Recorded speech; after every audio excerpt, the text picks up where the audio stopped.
Welcome to the Weekend Live Show. 508. We run down the biggest stories of the week with you every Saturday night. 508 is where I'm from. Let us know in the comments right now. 508 Where you is repping? where I'm from.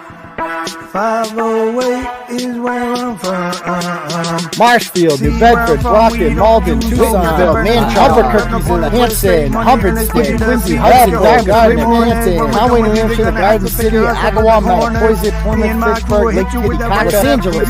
This year, cause we're ruthless, yeah, that's some true shit. You don't wanna mess with cheddar in this country that you catch in the ambulance. You have a job? What do you do? Leave your clothes, buddy, I and stopped then we're scooping up your friends. 508, where I'm from. 508 is where I'm from. You lived, I'd come to your house, I'd sit outside, roast marshmallows right in your fucking yard. NFL on the house, log Let's get this party started, shall we? Hey, what's up, Turtle Runners? How's everybody doing tonight? Good? Good? Excellent. I just realized I didn't pin the turtle chat. We'll get to that 1 minute. Anyway, welcome to the live show, ladies and gentlemen. I am your host, Uncle Turtleboy. This is the Saturday night Turtleboy Live program brought to you by nobody, because we don't do sponsors here at Turtleboy Sports because we are beholden to absolutely nobody, and I'll explain that in a moment. But anyway, we do this every Tuesday and Saturday night at 9 p.m. right on the dot at 9:12 around. On average, around 9:12, I would guesstimate. It's usually like the median time, but I try to go at 9. But I was watching the Little League World Series tonight. I don't know if you guys watched the Little League World Series. I like it. I get it it's fun because the kids it's such great entertainment because, routine pop out like fly balls. You just never know what's going to freaking happen in a Little League game. Like it could just be a fuck up. Kids cry. It's great to watch. It's just great drama. So anyway, yeah, so that's why I was a little bit late this week. But anyway, I went ahead and I shared the link to the stream on the various social media pages that we currently run. The Turtleboy Daily News page, I do not have access to that right now. So if one of the admins could add it on there, I've shared it on my personal page, Clarence Woods Emerson. We also run a page called the Uncle Turtleboy page. Altogether, those pages, guys, don't look now. They have 84,000 followers combined. We're about to hit 100,000. Never thought we'd get to 100,000 again, but we got 3 pages this time. So we did it that way. None of them get taken down anymore. It's great. So not going to go ahead and like all those, follow those, interact with them as much as possible. You could also follow me on Twitter. Getting close to 13,000 on my Twitter account at Dr. Turtleboy. That's DOCTOR Turtleboy, because if Jill Biden is a doctor, then I'm definitely a doctor. You can also find me at Twitter at Turtleboy Phone, because you always have to have a backup in my line of work. No, Middleborough lost. They came back. They were down 7-1. They came back and they lost 7-5. This kid in center field in Pennsylvania completely fucked up. He just a ground ball went right under his legs, and it was like a crazy triple play the inning before too. It was good drama. But anyway. No, it's good for kids. I mean, I love it because when I was 20 years ago, Worcester made the Little League World Series finals, and I wish I had this tape still. I'm gonna find it, guys. But I was 20 years old, I think, at the time in college, and there was Worcester made it all, and it was like my side of Worcester too, the west side, and my Little League, the one I played in when I was a kid, and they made the Little League World Series, which is hard enough. You have to win your state championship, and then you got to beat all the other New England teams. And then you're the representative there. And then they got there and they started kicking ass immediately. They beat I think this team from Texas, they were beating good teams. And they made the championship game against this team from Louisville, Kentucky. And Louisville, Kentucky hadn't lost that whole tournament. Worcester had lost to Hawaii one game. And they made it. And Kentucky's star player, his name is Aaron Alvey. Google him. He looked exactly like me. Exactly like me, except I was 20 and he was 12 at the time. And anyway, Kentucky won. They won 4-0 or something. Because Aaron Alvey was so good. He had a freaking 3-run homer. He was unstoppable. So it was pretty cool accomplishment for the kids from Worcester anyway. So they threw a parade for him, and downtown Worcester is where it ended. And so I go down there, and there was a big, ceremony and shit. And all these people came up to me, and they were like these kids kept coming up to me, and they're like, and their moms were like, "You're Aaron Alvey, aren't you?" And I was like, "No." And then my friends were with me, and they're like, "You need to just go along with that." So people kept coming up to me. Next time they did, I was like, yep, that's me. And I said, my friends pretended they were like my cousins from like locally. I mean, what the hell is this kid from Louisville doing in Worcester? And so I started signing autographs and shit. And then the media came over. Fox 25 News came over. And I'm like,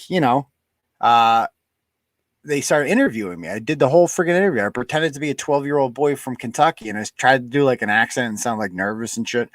And I didn't think they would film it. I'm like, they're gonna figure out I'm not really a 12-year-old from Kentucky.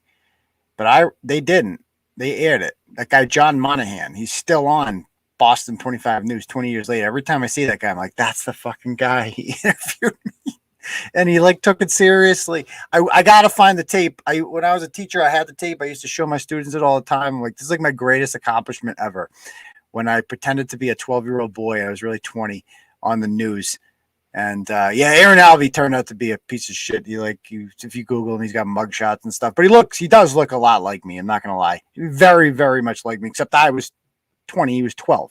So anyway, you don't even really look like him. I don't know. I think some people think I do, but anyway. So yeah, that's my story. Okay, so how we doing, Deb? What's going on there? Doing good. How are you? Yeah, sorry, what a little league tangent there. It's all right. Yeah, really loud tonight. I got the whole house, no kids here, so I can be loud. Usually I have to like try to keep it down the volume. We can get crazy in here tonight. So Excellent. Yeah. So geez, Unc, at least Uncky's like I'm like Al Bundy, except Did you I'm just the guy. call him Unky? They call him. No, he said Unc. I said I'm like Al Bundy, except Al Bundy bragged about something he did. I bragged about pretending to do something that someone else did. So there we go. I don't know what's worse. Anyway, can I just show the picture of Aaron Alvey? I mean, you guys can be the judge. Let me see if I can find him. Okay, let's check this out. People don't believe me. Half don't believe you. Half of them are like, who? Yeah. So like, oh, there's his mugshot. So this is. I mean, do you think he looks like me? Can you tell? He kind of does. Except he was, he's 12 years old when this happened. So he kicked that. You look like a 12-year-old. Whatever. So I do. I look like a 12-year-old boy, but a really, really good 12-year-old boy, like the best national champion. Best one. So, and he turned out like now, there's now his. you look like that. Yeah, Little League World Series player arrested. There we go. Okay, so he grew up. He never even played college ball or anything like that. Just a complete degenerate. Anyway, welcome to the live show, guys. Make sure you guys have smashed that subscribe button if you're new here. We do this every Tuesday and Saturday night. We also do a stream on Thursdays that you can access if you join something called Turtle Club for $15 a month. You get access to the ad-free on the website. None of those annoying pop-ups. You also get access to the Thursday night stream that no one else gets, and you get a free t-shirt or of your choice. You just got to let me know what you want and I send it to your house. Yeah, so that's pretty cool. So feel free to join that. By joining Turtle Club, more than anything, you're making it so that we are no longer dependent on advertisers or anything like that, because our advertisers get harassed. They're pressured to stop advertising with us, and then they put pressure on us to maybe tone down the content a little bit. And I don't want to do that at all. I don't like that. So I don't like being censored. So the best way to avoid censorship altogether is by joining Turtle Club and just making sure that we're just a crowd, a Turtle Rider funded website. It's the way to go. It's the future. So, okay. Also, how we like to start off every episode, guys, is with a little thing called Where You Reppin'. So let us know in the comments right now, where are you watching the Turtle Boy live show from tonight? Go ahead. You need to pin the link too. I haven't pinned it? Oh, Jesus. Turtle chat. Do it again. No, it says it's pinned. it's there now, but let me see. It's Okay. not at the top. It's just in the chat. I see it pinned right at the top. Okay, let's see what we're saying here. Weymouth is here. Methuen, Scituate, Dennisport, Sunderland, St. Albans, Maine, Canada, Dudley, Nashua, Manchog, Glendale, Arizona. Tucson is here. Who else is here? Weymouth, Ludlow, Abington, Fitchburg, Nashua, Manamet, Louisville, Kentucky. Maine, France. That's a new one. Fire Station is here. Okay. The Boca Raton Florida. Wellfleet, Monica Cannon Grant's unemployment claim reviewer. Leicester, Miami, Florida. Epping, out looking for Mike Giannetti. I heard he's in a Tesla. Lehigh Valley, Pennsylvania. Ponset Beach, okay. Charlestown, Manamet, Nashua, Chelsea, Rollins Couch, Warren, Rhode Island, South Sutton, Woburn, Buzzards Bay, Lynn, DCF headquarters, Lowell, Amherst, Cranston, Rhode Island, Tucson, Braintree, Cedarville. Okay, all right. If I missed you, I missed you. I love you all. Malden's here. Excellent, of course. All right, so there's that. And if you guys would like to donate to the show, you can't because they took away our monetization. So what we did is we built our own monetization because that's how censorship works. So you got to build your own shit. It's called Turtle Chat. It is pinned to the top. So if you guys like the content and you want to support what we're doing here and the kind of independent journalism that we do here at TB Daily News, you can click on that link. And when you do that, you get to donate whatever amount of money you want. And you get to put a little message when you do so. And when we get an email notification letting us know that you've donated, we bring it up on the big screen. So Galama Sue sent this earlier in the week. She says $10. She says, may I become a bishop in the Turtleboy religion? Yes, you may. Yes, you may. I am the Pope of the Turtleboy religion, so I get to decide who gets what around here. I'm also on Cash App at $sign Uncle Turtleboy. You can do things that way as well. I got one from Brian Looney already. He sends me $25 and he says, thanks for the content. Keep up the good work. Well, thank you, Brian. And I'm going to do just that. Okay. All right, Deb, let's get started with the content. What do we got up first today? Got Rachel? Let's bring it up. Let's do it. Okie dokie. All right. So, I did this in the middle of it. Roll scrolling down. What's up? There you go. All right. So Rachael Rollins is back in the national news as the United States Attorney, and Boston is in general. And whenever we make the news, it's always almost for something really bad. So what happened here? It's been all over conservative media the last, few days. Last week or so, Boston Children's Hospital has been getting exposed for what they call gender affirming care. Do you know what gender affirming care is, Deb? Yeah, when they give you the care of the gender you believe you are or whatever instead of yourself, like your real gender. Yeah. No? So what do you think that means? That means that they're encouraging kids to go trans or whatever, early on. It means they're going to chop off your dick. That's what gender affirming care means. They literally chop or they chop off your vagina if you are a woman. So that's what I was looking for. It's a friendly way. They call it gender affirming care.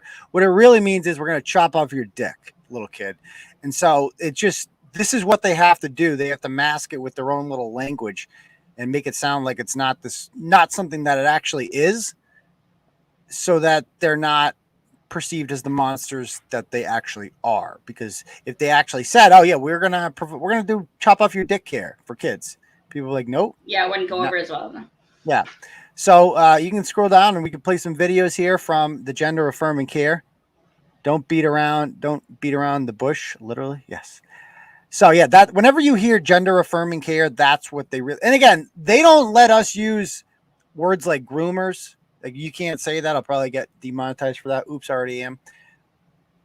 We can't say that. We can't come up with our code words for them, but they can come up with their code words for their bullshit. Like, they're chopping dicks off and they're calling it gender affirming care. So let's play some of these videos. Let's play this one. So most of the patients that we have in the GEMS clinic actually know their gender, usually around the age of puberty, but a good portion of children do know as early as seemingly from the womb, and they will usually express their gender identity as very young children, some as soon as they can talk. They might say phrases such as I'm a girl, or I'm a boy, or I'm going to be a woman, or I'm going to be a mom. Kids know very, very early. So in the GEMS clinic, we see a variety of young children all the way down to ages 2 and 3, and usually up to the age of 9. When they come into the clinic, they'll see one of our psychologists, and we'll be talking to them about their gender. We'll be talking to their family about how to best support that child and how to make sure that that child has the space and support to explore their gender and do well throughout their development. And we'll be answering any parent questions. A lot of parents do have questions, and so we answer those questions. The biggest piece of advice I give parents who are coming through the gender clinic at Boston Children's Hospital is to just be supportive. Sometimes you might not understand. Sometimes you feel like you don't know. Okay, I've seen enough. Get exactly what the child You means can. when they say that they This is just okay. I don't even know where to begin with this. Let's start with the fact that they're saying that a child knows its gender in the womb. These are the same people who tell you that a child in the womb is a clump of cells that doesn't know its fucking arm from its asshole. Yeah. But it knows, somehow it understands somehow it understands what non-binary means. It's like, what? It's weird how that fucking biology works there. She actually said 2 or 3. You know, my son used to tell me that he was a girl when he was younger. Okay. And, you know, we didn't humor it. I mean, we thought it was funny. We laughed about it, but it's a joke to us, but to a lot of people out there, woke parents, they're like, oh, really? And have you ever noticed that like everyone with a transgender kid is always a flaming liberal? It's never, I've never seen a conservative person with a transgender kid ever. Funny how that works out, isn't it, folks? Funny how that works out. So let's play the next one. Let's play the next one down. I put all these clips in there about they admit that this is a growing population. A child will often know that they are transgender from the moment that they have any ability to express themselves, and parents will often tell us this. We have parents who tell us that their kids, they knew from the minute they were born practically, and actions like refusing to get a haircut or standing to urinate, trying to stand to urinate, refusing to stand to urinate, trying on siblings' clothing, playing with the quote opposite gender toys, things like that. There is more and more a group of adolescents that we are seeing that really are coming to the realization that they might be trans or gender diverse a little bit later on in their life. So what we're seeing from them is that they always sort of knew something was maybe off and didn't have the understanding to know that they might be trans or have a different gender identity than the one they had been assigned. So that is a growing population that we are seeing, and that's being recognized as being trans and able to be treated. Okay, so I don't need the million things wrong with that, obviously. Let's start with the fact that she says that this is a growing population.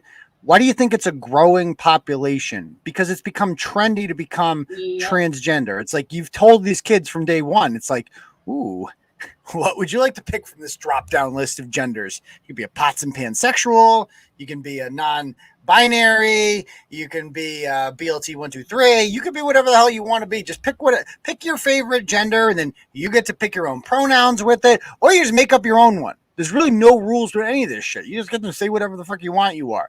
And so, of course, kids are like, yeah, fucking, like, let me pick one. Like 20% of kids or some ridiculous stat like that now identifies as LGBT, which is insane. 20% of the kids are not like that. They are being groomed. This is the definition of grooming. We're seeing a variety of children. She says, my son has done all of those things that she listed right there. You know, he didn't want to get a haircut at first. Right. I feel like everybody does that. Like, I've never heard of a little boy not liking haircuts initially. And whatever happened to, like, so if a girl has a short haircut, she's not a girl anymore. Is that what they're saying? Like, I guess. So she's a lesbian. So all of this just reinforces gender norms that they're supposedly trying to get rid of. It's like, well, all of those things are things that traditionally girls like to do. So like what? So you're saying that if a boy wants to do those things, he's a girl? What? So you just, and pee sitting down. My son wants to pee sitting down too. I'm trying to get him to pee standing up. Yeah, I know. It does look more comfortable. Adult men, fucking plenty of them do it too. But I'm trying to get him. He's not ready for it. He's not ready to take the plunge. So he sits peeing down, you know? And I don't, what age do boys stop doing that? I mean, should he be standing up by now? Is that weird? You have a girl. You don't know shit. Girl, so I have no idea. Yeah. But yeah, I mean, all of those things, like he's got an older sister. So she's got a bunch of princess dresses in her room. And when she gets together with her cousin They like to wear all the Disney princess dresses, and he doesn't want to be left out. What the fuck's he gonna do? Right. I mean, I come upstairs, wear a Snow White dress. Like, what am I gonna do? Is he transgender now? No, he just is a kid who wants to participate in something. Like, enough of this bullshit. This is insane. These parents that think this is abuse. Like, this isn't insane. It's actually abuse. It's just the parents looking to let me identify as a fetus and see how quickly they try to mandate I use a social security. I know, seriously. It's just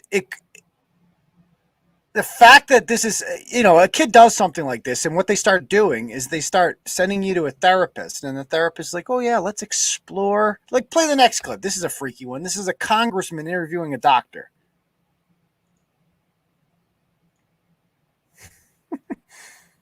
What does gender affirming care look like for a 5-year-old and then maybe for a 10-year-old?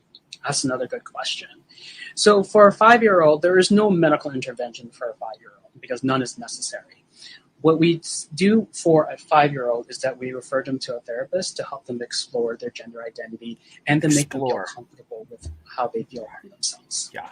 Now, for a 10-year-old, that really depends on where they are in puberty, because for some people, especially those who are assigned female at birth, they might start having signs of puberty, and then there is discussion on whether or not pubertal blockers may be warranted for that individual, because they can become really distressed if they're starting to develop secondary sex characteristics that really distresses them. So it really depends on where they are in puberty at 10 years old. When would hormone therapy tend to be introduced, and how do we know that that's safe? So another good question. So according to the Endocrine Society guidelines for working with transsexual individuals, they recommend that the age is 16. There's a lot of discussion about surgical options. When does that become part of the discussion? And do all trans people seek surgery? Another good question. And so depending on the type of surgery, but for the vast majority of surgeries, they are not done until the youth is 18 years old. The only exception is top surgery, in which sometimes that is done earlier. And again, that is a intensely personal decision between the child, the family, and the doctor and the surgeon and the mental health provider to see if that is the right path towards them. Okay, so obviously what are your thoughts on that one, Deb? Anything? It's fucking creepy, dude. No, it's not like good questions. These are just awful. No, I love that. He's like, that's a good question. No, it's actually a very creepy question that you would ask this. Like, yeah, and the fact that you're actually like, it's fine, like it's cool. Like, no, it's not. They begin to medically transition at 10 years old, and he admits that minor girls at the end have had their breasts amputated. When you are a minor girl, you can't have legally sex. You can't consent to sex. There's so many things you can't consent to. You can't do, but you can be like, take away my titties. But you can be like, yeah, chop my fucking tits off. I want to make a life-altering decision right now. You can't vote. You can't buy a beer for many years. You can't smoke. You can't buy pot. Ticket. Yeah, scratch ticket. You can't buy a goddamn scratch ticket. You can't do any of that stuff because you're not mature enough to do any of those things. But you can chop your tits off. That's just, I mean, have you seen this Elliot Page person? Ellen Page? Oh yeah, that like she kind of irked me when she did that. Like thank you for calling her she. Yeah, it's a she. Yeah, sorry. It's Ellen Page. She had an abortion in Juneau. Okay. Yeah, men can't have abortions. Then it's funny. She was in Juneau as a pregnant chick. Then she comes out as lesbian, and then which is fine. That's fine. And then yeah, I don't know. And then she has like the Umbrella Academy was a wicked good show. Like I haven't even seen the next season now because I don't know what the hell they're gonna do. Because I'm pretty sure the comic book didn't include one of the main characters turning fucking from female to male halfway through. I'm telling you, they of course just wrote it in. It was fine. Like it was cool. Oh, the we'll change the whole storyline to you. Transgenders are going to be the death of gays. I'm telling you right now. There's not going to be any lesbians anymore. Every time you're going to get some lesbian like Ellen Page, they're going to be like, I'm a dude. Yeah. It's like, dude, you all look like dudes. Lesbians all look like dudes. Butch lesbians will be gone. Like lesbians aren't going to exist in 100 years. That's my prediction right now. They're all just going to be dudes. They're just going to chop their tits off. It's like, I don't even know what they're going to play with. I mean, what do they try? That's the conundrum with lesbians to begin with is like, y'all look like dudes, but you're attracted to women. Right. So what's going on here? Like who's? It's just crazy now. At least the gay guys make sense because gay men are, they take care of themselves. They're always well shaven. They're in shape for the most. Like I was in Provincetown. Like gay men are pretty. They really are. They're very, they put a lot into their looks. Lesbians don't put shit into their looks. What's up with that? I've never understood that. Come on, lesbians gotta. Well, the lipstick ones do. Like they're like, I don't know. The hottest lesbians are the people who aren't even lesbians. They're just drunk college girls doing shit for attention. Like those are the best lesbians. But well, I digress. You can throw it in too, of course. Yeah. They just want attention. That's all they want. Oh yeah. So anyway, let's go to the next one about gender affirming hysterectomies. Can we do that? Yeah, this too. What Suzanne said, like years ago, you needed to live as the opposite gender for like at least a year. I'm pretty sure, like without getting the actual surgery. Like it was a long time, and you needed tons of therapy before they'd even think of doing that operation. And now it's just no big deal. We'll do it as soon as you come out. Fine, whatever you want. Like you don't even know how to spell your name, but you know that you're a girl, so it's cool. That's enough. Fine. Yeah. Crazy world we're living in. Let's play the next one. Let's get that the hysterectomy one. This one? Oh, she chose to adopt. I didn't know that. I know it was like the abortion movie. Okay, so there we go. She chooses to adopt. There we go. I never actually watched the whole thing. Gender-affirming hysterectomy is very similar to most hysterectomies that occur. A hysterectomy itself is the removal of the uterus, the cervix, which is the opening of the uterus, and the fallopian tubes, which are attached to the sides of the uterus. Look how happy Some gender-affirming hysterectomies will also include the removal of the ovaries. That's technically a separate procedure called a bilateral oophorectomy. And not every gender-affirming hysterectomy includes that, and people who are getting gender-affirming hysterectomies do not have to have their ovaries removed. Cool. Why is she smiling so much? It's like because she's a freak, sir. The answer to that, Doug, is she's a freak. She's a groomer. It's like she's a perverted, disgusting piece of shit. Like that's what she is, masquerading as a healthcare worker. That's all these people are. A ginger too. See, Dan the ginger. She's got that going for her. Play the next one about when they start removing genitals. This woman, you just see her face. Of course, like just look at her. I already know everything I need to know about her, but we're gonna listen to her anyway. Looking forward to genital surgeries, and these we really start at age 18, age 17 for very few transgender women where it's really appropriate. You actually need a second letter from another behavioral health professional. Oh my God, not 2 letters. And the purpose of that letter is to make certain that you understand the fertility implications about the surgery, and you're really making an informed decision to eliminate your future fertility potential if you haven't already banked gametes or done other fertility preservation. What? Did she mention in that video, did she say, did I miss that? Did she actually say that they perform them on 17-year-olds? I thought so. Yeah, okay, all right. Okay, well, maybe I'm zoned out there in that part, but they admit during those videos that in that video that they start doing genital surgeries. They say it 18 or over, except sometimes 17-year-olds are sometimes allowed to when it's not 18 and over, it's fine. Yeah, sometimes, yeah. We do it when 18, except when they're not 18, right? Play the next one. They talk about how old you have to be to get your tits chopped off. That's this one, yeah, this one. This is the one. That is the one. Oh, wait. Keep I going. thought you embedded it. I did. Just keep going. That's the same one. Never mind. Keep going. Had a minute. I'm good. There we go. The eligibility for getting gender-affirming surgeries at Boston Children's Hospital is basically the same as it would be for most other hospitals or surgeons in the United States. And that's the case because we all follow the World Professional Association for Transgender Health, or WPATH, standards of care. For top surgery, you are requested, but not required, to have been on gender-affirming hormones for at least a year. If you're a trans woman, it's really encouraged that you be on estrogen for at least a year because you want to maximize your natural breast growth. Many surgical centers require you to be 18. At Boston Children's Hospital for top surgeries, we'll see people as young as age 15 if they've been affirmed in their gender for a long period of time. Affirmed in their gender. Any other life complications that make surgery inappropriate. Okay. Yeah.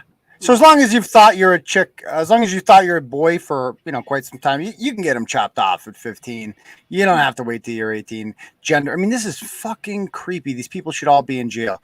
Okay, let's scroll down to the people who are going after the people. So basically all these conservative people, like, you didn't want to do the video about the fake penis? No, that's just weird. I'm gonna skip that one. So, Matt Walsh, Libs of TikTok, this guy Billboard Chris, who was on Tucker the other night, another guy by the name of Christopher Rufo. They've got a lot of clout on Twitter, millions of followers between them, and they've really been doing a great job with putting this all out there. And they have a lot of influence because you see those videos and you're like, those are disturbing. So, of course, the BLT 123 Mafia, which is the most powerful organization in America today. Okay, enough of this shit. Like, this is why Matt Carano and I, that pussy, me and him got an argument over this back when we were on Jerry together. And I said that, he's like, oh, you can't, you're talking about transgender kids and blah, blah, blah. And he's like, that's punching down. You should be punching up. I'm like, going after the transgender community is the definition of punching up. There's nobody that has more power than them. They've literally cuckolded us in the last 10 years into forcing everyone to call them pronouns that don't agree with their body parts, to just pretend that they're women when they're not women. We have to go along with this. If you don't, you lose everything. You get kicked off of platforms. And if you criticize them, you're kicked off of platforms. They're literally the most powerful institution. And so these people deserve to, people are finally standing up to them and exposing them. And all they're doing, guys, is just showing what they're doing. Like, those are all employees of Boston Children's Hospital, and they put out those videos. Libs of TikTok didn't put out those videos. Boston Children's Hospital did. Libs of TikTok just put a mirror up to the world and say, hey, this is what they're doing. This is what they're doing. And they're ashamed of it because they know how evil it is and how demonic it is. And so what do they do? What is the go-to, guys, in the comments? What is the go-to whenever a communist like this gets called out? What is the first thing that they always do? Do they defend what they're doing? Do they talk about the issues? Do they try to rationalize what they're doing? No. What do? Who knows what they do? We'll get to that in a minute. Racism. No, not even fucking close. Let's go. Come on. I know somebody knows. Deb, do you know the answer? What do they always do? What does everyone always do? What does everyone do with me? What? They want to cancel you. Cancel. No, what do they do? What do they do specifically? Oh, they call you a pedophile, you mean? Nope. What do they do? What do they do, guys? What do they say? Come on. I know we've been over this a million times, people. We got to get our act together. I have to understand how liberals fucking think. We'll never stop them if you aren't fucking prepared for everything that they're going to say. No, they say, there we go. That wasn't a hard death threats. That's the only fucking call they ever have. Oh, death threats. They've been doing this to me since I started. Oh, he's writing about me, and now I'm getting death threats. So person A said this, person B did this, and now person C isn't, fears for their life because person A said something, even though person A didn't threaten person C. Allegedly, person B did. But the goal here of the I got a death threat thing is one and the same, okay? It's always the same intended goal with the death threat thing. And that is to silence your speech. That is used as a prerequisite to shut you up. You said these words. You might not have explicitly stated that you wanted me dead, but you knew what you were doing. You said these words, and you knew that somebody out there would read those words and react to them by wanting to kill me. You're trying to kill me by speaking out against me. And people have been doing that to me since day one. And this is why, how many times we literally make shirts, guys, that's called I Just Read the Blogs, okay? Because fucking dumbasses sometimes like to harass and threaten the people that we blog about. Some guy messages me the other day, and he's like, oh, Monica Cannon Grant put me on blast. you know, because I messaged her, and I'm like, I go, why the fuck would you message Monica Cannon Grant? He's like, because I wanted to let her know what a racist she is. Why the fuck would you message Monica? Just write a fucking comment on my Facebook page then, you know? Comment underneath the article. We have a platform over here. There is never, under any circumstances, ever a reason to contact anyone that we write about. Matt Walsh has never encouraged anyone to do that. Libs of TikTok has never encouraged anyone to do that. I've never encouraged anyone to do that. All right? I might encourage you to give them a negative review or something like that. Send an email to their boss or something, but not them. Threat, you know? So this is what these people do. And right on cue, they do the same thing, and they got a new word here. They got a new word. Is that the first? Is that the first one? Alejandro. Stochastic terrorism. Go to the top. Yeah, start with the first one. There we go. Okay, there it is. So this is their new word that they're using. They're calling this idea that, you know, person A says something and then down the line, person C gets a threat. They're calling it stochastic terrorism. And when you see the term stochastic terrorism, please understand that that is just liberal communist code for we are trying to censor you. That is all that is. That is like, we know you're not threatening us. We know you're not a terrorist. So we just made a fucking term up and we're using it as a prerequisite here or a precursor, whatever the fuck the word is, to shut you up. That's all that is. So what is stochastic terrorism and how does it work? Given recent events at Boston Children's Hospital, and by the way, Alejandro Carabella is a dude. He's a teacher at Harvard. And because he says he's a chick now, he gets a job at Harvard. That's literally all you have to be.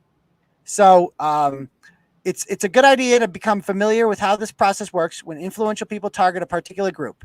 In this instant, it's trans people. First, demonize them, dehumanize them, desensitize them, and then denial when violence occurs. Right. In the last 5 days, Libs of TikTok has tweeted and retweeted 14 posts about Boston Children's Hospital. And as a result, BCH providers are being inundated with death threats and harassing calls and emails. It's now affecting their services. This is stochastic terrorism. Full stop. Just if you ever see anyone who uses the term full stop and they're an adult, just point and laugh at them. You immediately do not have to take anything that they say seriously. But if you did, this is just ridiculous because nobody has directed any threats at, first of all, Boston Children's Hospital hasn't produced any threats. This is just the default. This is the immediate thing anyone does now when they're called out for shitty behavior. I get death threats all the time. You don't sit me here whining about it. I do shows laughing about it. That's what you do when you get death threats, because words are just fucking words until somebody does something about it, you know? Stochastic terrorism is everyday behavior by the left that they don't like to be used against them. And by the way, let's talk about if stochastic terrorism. Okay, so Bernie Sanders tells people that Republicans are trying to take away everyone's health care, and then a deranged Bernie Sanders supporter takes a gun and he starts shooting Republican congressmen. Is that stochastic terrorism? Is it stochastic terrorism when Rand Paul gets beaten up by his neighbor who is, motivated by a deranged leftist? Is it stochastic terrorism when the freaking prime minister of Japan gets assassinated in a country that basically doesn't allow guns? Is that stochastic terrorism? I mean, I could come up with a million examples of this. Full stop. Okay.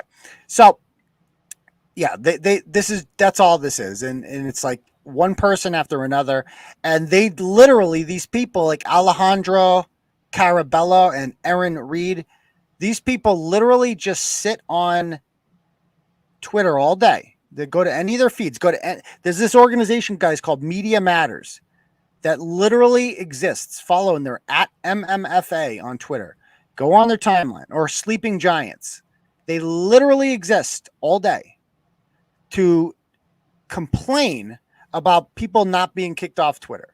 They will just go through Matt Walsh's whole timeline, and just be like, how come at Twitter support, you're going to get someone killed if you don't get rid of this person? They wake up every day and they're like, how can we get more people censored on the internet? And we need to stand up to them. And it's not just random nobodies either. Go down. Brandy Zadrozny. I did a story on her a couple years ago. She works at NBC. She's a reporter. A couple years ago, I did a story about the predator poachers there. One of the predator poachers caught this guy in Connecticut who ended up killing himself because he got caught trying to diddle a kid. And NBC, written by her, she wrote a story in which she talked about how great this guy was. He was a college graduate and he's a pedophile. He killed himself. And she blamed the predator poachers for stochastic terrorism. You know, like they exposed what he was doing and then he killed himself as a result of that. It's their fault. And so this is an NBC reporter. The new wave of abuse aimed at doctors at a children's hospital comes from a familiar source. A handful of anti-LGBT accounts like libs of TikTok and far-right media personalities who have been behind recent campaigns targeting LGBTQ people, equating them with child predators. They are. So, and again, this guy, Michael O'Brien, MD, with the rainbow flag. Up next, he says, Shia Raichek, she's the chick. They love to dox this woman. She's the woman behind libs of TikTok. Is inciting, he can't even fucking spell it, violence against LGBTQ kids and their allies. Shia Raichek is supporting domestic terror. Shia Raichek is spreading fear across the world and enabling hatred and slurs. Ban her now. I mean, this is what they do every day. Just wake up and do this. All Shia Raichek does and libs of TikTok do are share videos from other people that they find on the internet. They don't even say much about it. They're not even like, let's kill these people or down with these people. They're just like, hey, check out what these people are doing. The videos speak for themselves, and they people speak still for want themselves. her to, like, can't share things now. You know, unless we pre-prove it all. So let's go down. Let's scroll down to what our first of all, let's see what Boston Children's Hospital did put out a statement regarding this. And they said, in response to commentary last week, critical of our gender multi-specialty service program, Boston Children's Hospital has been the target of a large volume of hostile internet activity, phone calls, and harassing emails, including threats of violence toward our clinicians and staff. We're deeply concerned by these attacks on our clinicians and staff, fueled by misinformation and a lack of understanding and respect for. So immediately they're just like, we're the victims. People are threatening us. PolitiFact, PolitiFact comes out, and again, this is whenever you see fact checkers come out, just assume that it's just more liberal propaganda. The fact checkers, PolitiFact is not unbiased; they work for the left. A viral tweet from the account of libs of TikTok is wrong. The Center for Gender Surgery at Boston Children's Hospital does not provide hysterectomies to patients under the age of 18, except right on their website under vaginoplasty. If you scroll down, you see right on there. Between 17 and 35 years of age. Yep, 17 and 35. So they do it. So they do. So they're remember the fact checkers. They're on it though. They're just completely unbiased, right? Anyway, let's scroll down to what. And by the way, there's some more data here. If you scroll down to the Wesley Yang tweet, are doctors doing gender surgeries on minors? And it says yes. One hospital in Boston did 65 double mastectomies on minors between 2017 and 2020. They chopped off 65 pairs of kitty titties. That's great. That's wonderful. And then there's this individual, Eli Ehrlich, who's been making the rounds on social media as well. Eli is a chick. Is a dude who says he's a chick, and this is what he's saying. I've seen many well-meaning people claim doctors don't perform gender-affirming surgeries on minors. This isn't true. I was one of those minors. Well, thank you, Eli. Thank you for being like this is what we need. Just like the proud people, like, no, fuck this. We are perverts. We are disgusting. The rest of them are trying to cover this up, and he's out here like, saying the silent part out loud. This same individual, if you scroll down on Instagram, is offering to send out drugs. Go down. He's holding a pill, and he says, and he's holding this pill, and he's saying there are over 20 states trying to criminalize hormone therapy for trans youth. So my friends and I had an idea, sending out our extra prescriptions around the country. If you need hormones, I'm working with the distribution network to get you access. Everything is free, no questions asked. So they're literally shipping drugs in interstate commerce to children in defiance of the law. So somehow that's allowed. So yeah, they're very marginalized, this community. They're out here just breaking the law, whatever. The FBI might want to look into that, but they're a little busy raiding Mar-a-Lago and going on fishing expeditions down there and making sure that parents protesting school boards aren't, too loud and don't have the wrong opinions or anything like that. So anyway, Rachael Rollins, our good friend there, she's got some thoughts on this one, and she put out a statement from her job at the United States Attorney for Massachusetts, and it reads as follows. Today's news about the alleged threats directed at Boston Children's Hospital's transgender health program is disturbing, to say the least. Children deserve an opportunity to thrive and grow as their own authentic selves. Parents, guardians, and healthcare providers who support them in the journey should be allowed to do so free of threats and harassments. I want to make it clear that the Department of Justice will ensure equal protection of transgender people under the law. As Attorney General Merrick Garland recently said, at the Justice Department, we view confronting hate crimes as both our legal and moral obligation. I have made confronting hate crimes a priority that's a priority of her administration, is these fucking hate crimes. Like this, people decapitating kitty dicks are, protecting them is her number one goal as U.S. Attorney. Obviously. We have worked tirelessly to send a message to hate groups that the U.S. Attorney's Office is open for business. Our newly established hotline has resulted in dozens of calls. Okay, so while free speech is indeed the cornerstone of our great nation, fear, intimidation, and threats are not. This is the same woman who threatened a goddamn reporter, if you'll recall, for, asking her questions outside of her house. So this is what the United States Attorney's Office is doing. Keep in mind, there have been, there's these alternatives to abortion clinics. There's these things called problem pregnancy centers. And they're always like right across the street from, Planned Parenthoods. And they offer like services for women. But the one thing they don't offer is abortion. So they'll offer resources about how to get help and how to apply for aid and blah, blah, blah, blah, blah. And, if you want to adopt, you call this person. That's what they do. And they've been getting fucking attacked and ransacked and bombed.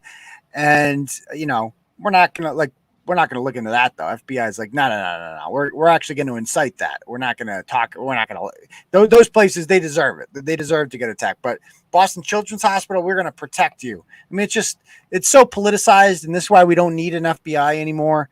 We don't even need a fucking Department of Justice. It's just a politicized, arm of the government used to attack your political opponents, and it needs to go.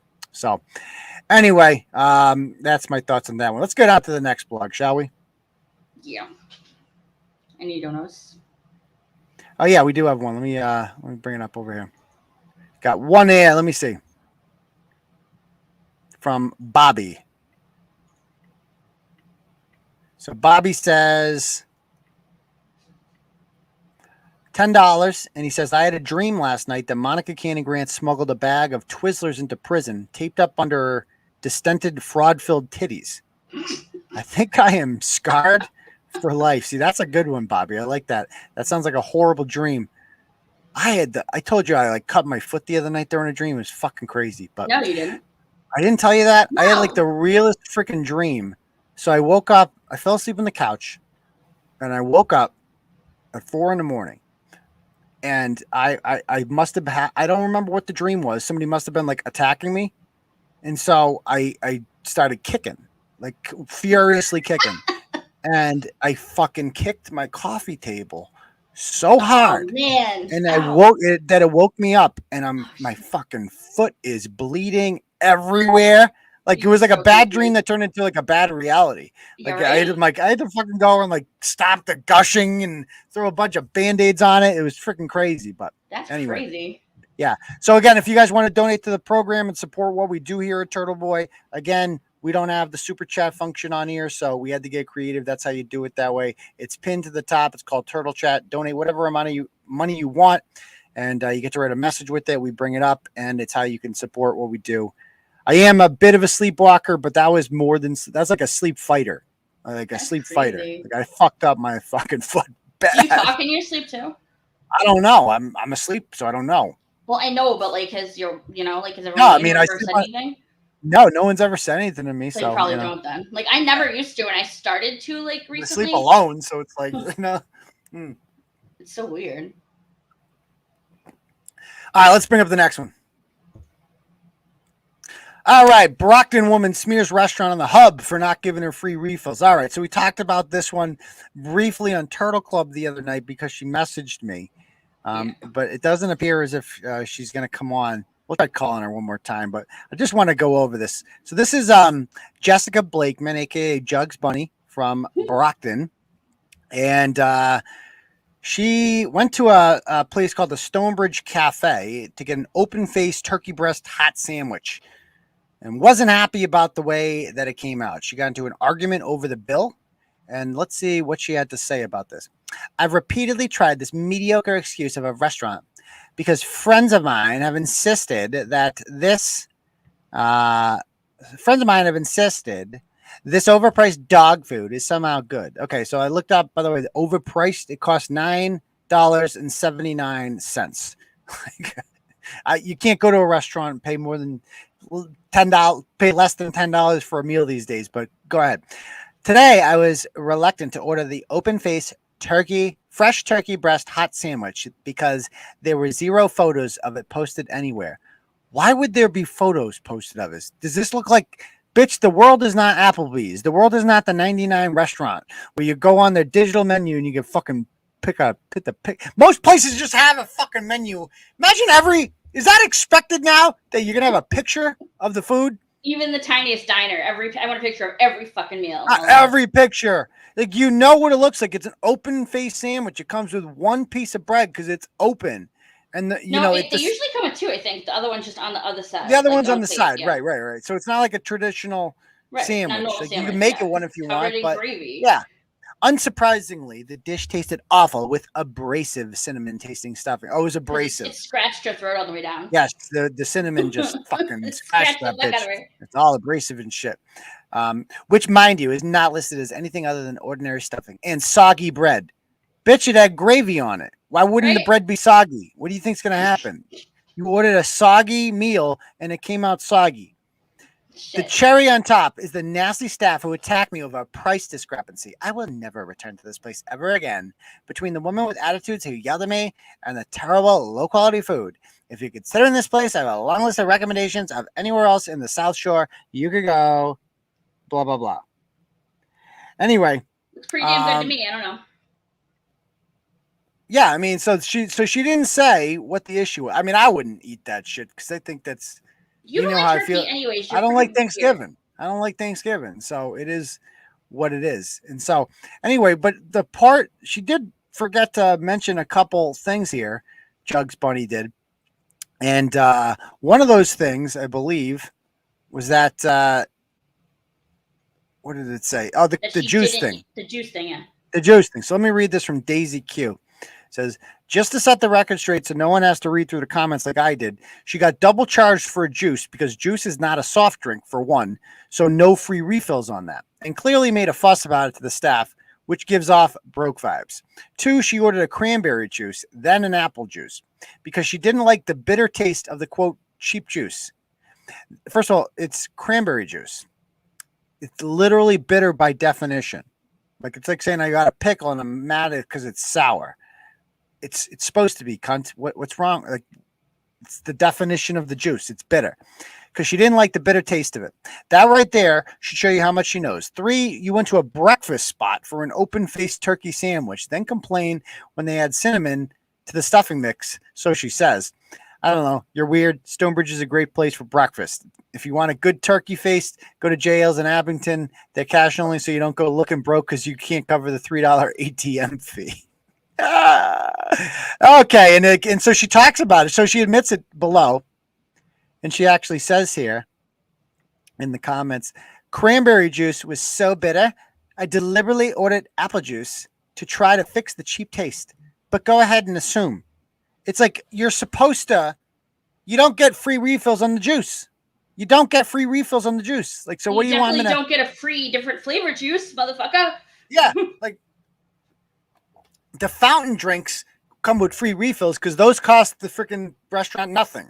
It comes with syrup, and it's like 3 cents to make a freaking drink out of there. The juice actually has to come in a container. Duh. So she makes a big fucking deal over the goddamn juice, and she just keeps defending herself on it. And then she brings up the fact that, oh, I have an iPhone. I love this one. Yeah. So she's not poor. She could easily pay the $3 for the juice, but yeah. Because writing this from an iPhone 13 is an indication I'm so poor. I'm rich, guys. I have an iPhone 13. It's not about the money. It's about the principle, which she can't spell, that I only got something under the assumption it was free. Why would you assume it's free? Like, that was your big, have you ever been to a restaurant before? I know that you don't get free refills on things that aren't refills. Like, that's not how any of this works. Yeah, that's a whole new drink, lady. Like, sorry. Yeah. At the end of the day, I was told from a kind of standpoint, I would have dropped it, but instead I was yelled at by 2 different bitter women. That's the point you're missing. Make sure the assumption's okay. So she's must have drank the cranberry juice. That's why they were bitter. Yeah, she drank the whole fucking juice, obviously, or drank half the juice and then got apple juice on top of that. Made a huge scene about it, and now is pretending like she didn't. And again, what did she do about it? Like, by the way, you're not required. If you have a bad time at a restaurant, I swear to God, the internet has given people who don't matter the idea that they do matter way too much. Like, oh, I'm going to go leave a review. Bitch, no one cares. Nobody gives a shit about your stupid review. Stop it. Okay. If I go to I've been to many restaurants where I'm like, yeah, that sucked. That was mediocre. And you know what I do, Deb? Just don't go there again. Right. Because it sucked last time. So I don't go there. I might tell a couple friends if I'm talking to them, like, yeah, I went to this restaurant. That place sucked, but that's not enough for these people. What you saying? I once got charged $8 for a sparkling water. Oh, so, okay.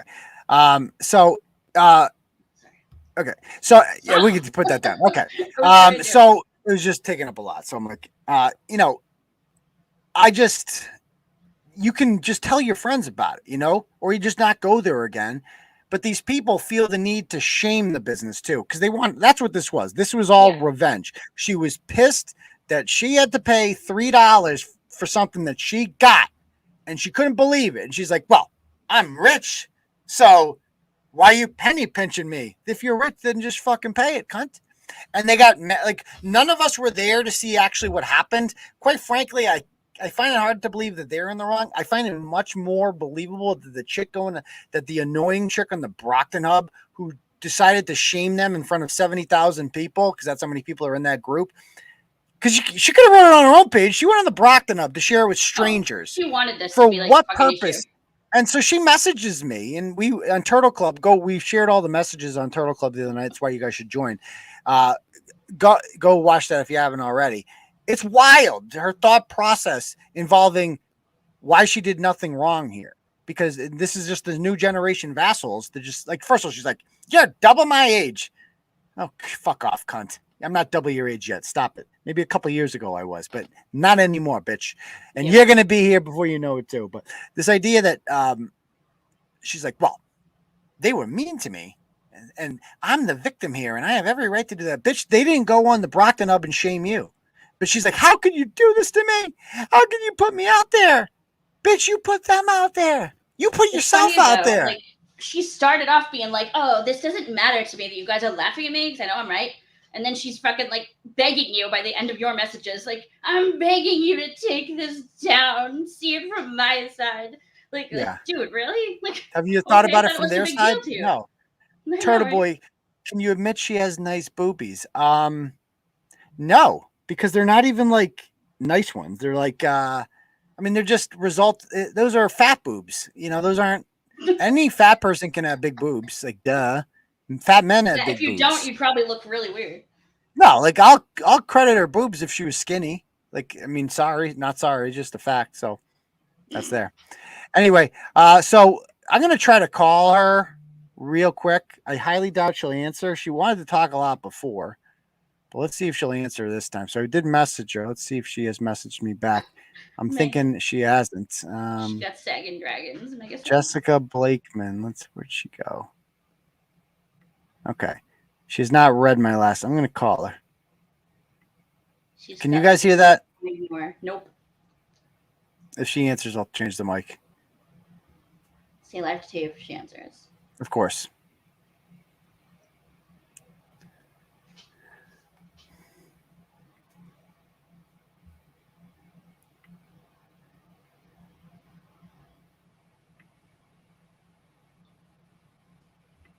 Okay, so she's not answering. All right. So anyway, let's talk about Jason Moodley next. I know we were going to do that Maine Upskirter. We'll do that one afterwards. Yeah, because he's been waiting a while. Yeah, he's been waiting backstage. So, all right. So let's bring up the Jason Moodley Part 2 blog. Can we do that one? Yep. Which I'm surprised this blog didn't get more play this week because this guy is a true fucking psychopath, an absolute psychopath.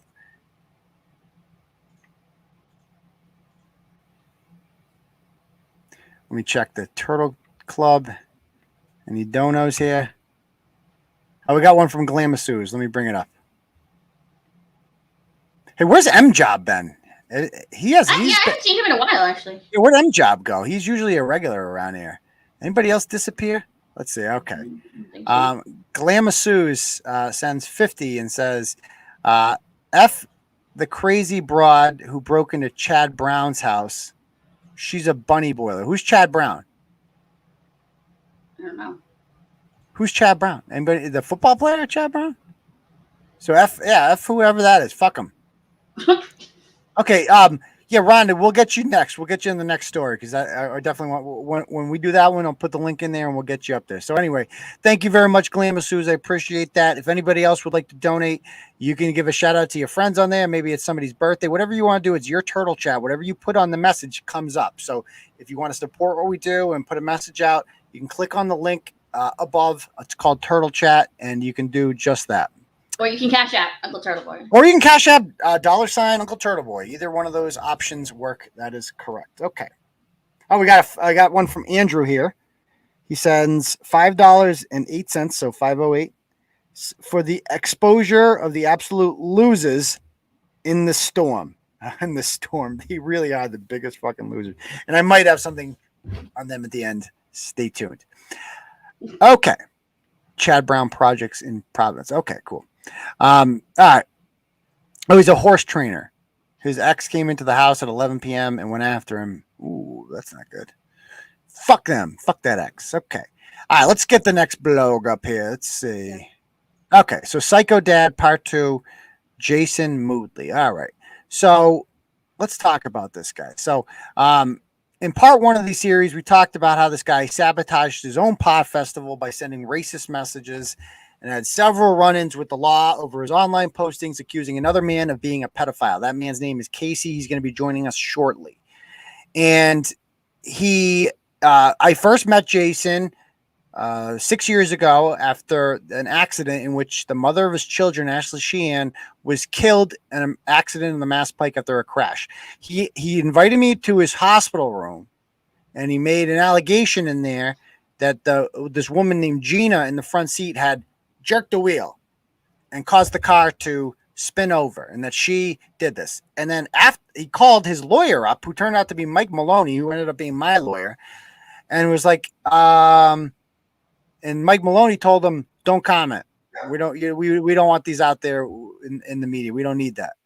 And so he had already said this explosive allegation to me. So I'm like, well, I'm going to write it anyway, because I can't pretend I didn't hear that you just accused this woman of murder. So I'm going to go ahead and write that. And I did. And he was furious with me about it. Furious. And that's when I realized I was dealing with a psychopath. And unfortunately, a child was left behind. He has 3 kids. The 2 older kids already have nothing to do with him. They were removed from his life by his ex-wife, who wants nothing to do with him. And also the youngest one is only in his custody. The mother's dead. And he immediately starts turning on the grandmother, as we're going to say. Let's just go through some of the crazy shit this guy has done. So first of all, his behavior towards, so he got a new girlfriend in January of 2018 by the name of Shayla Kelly.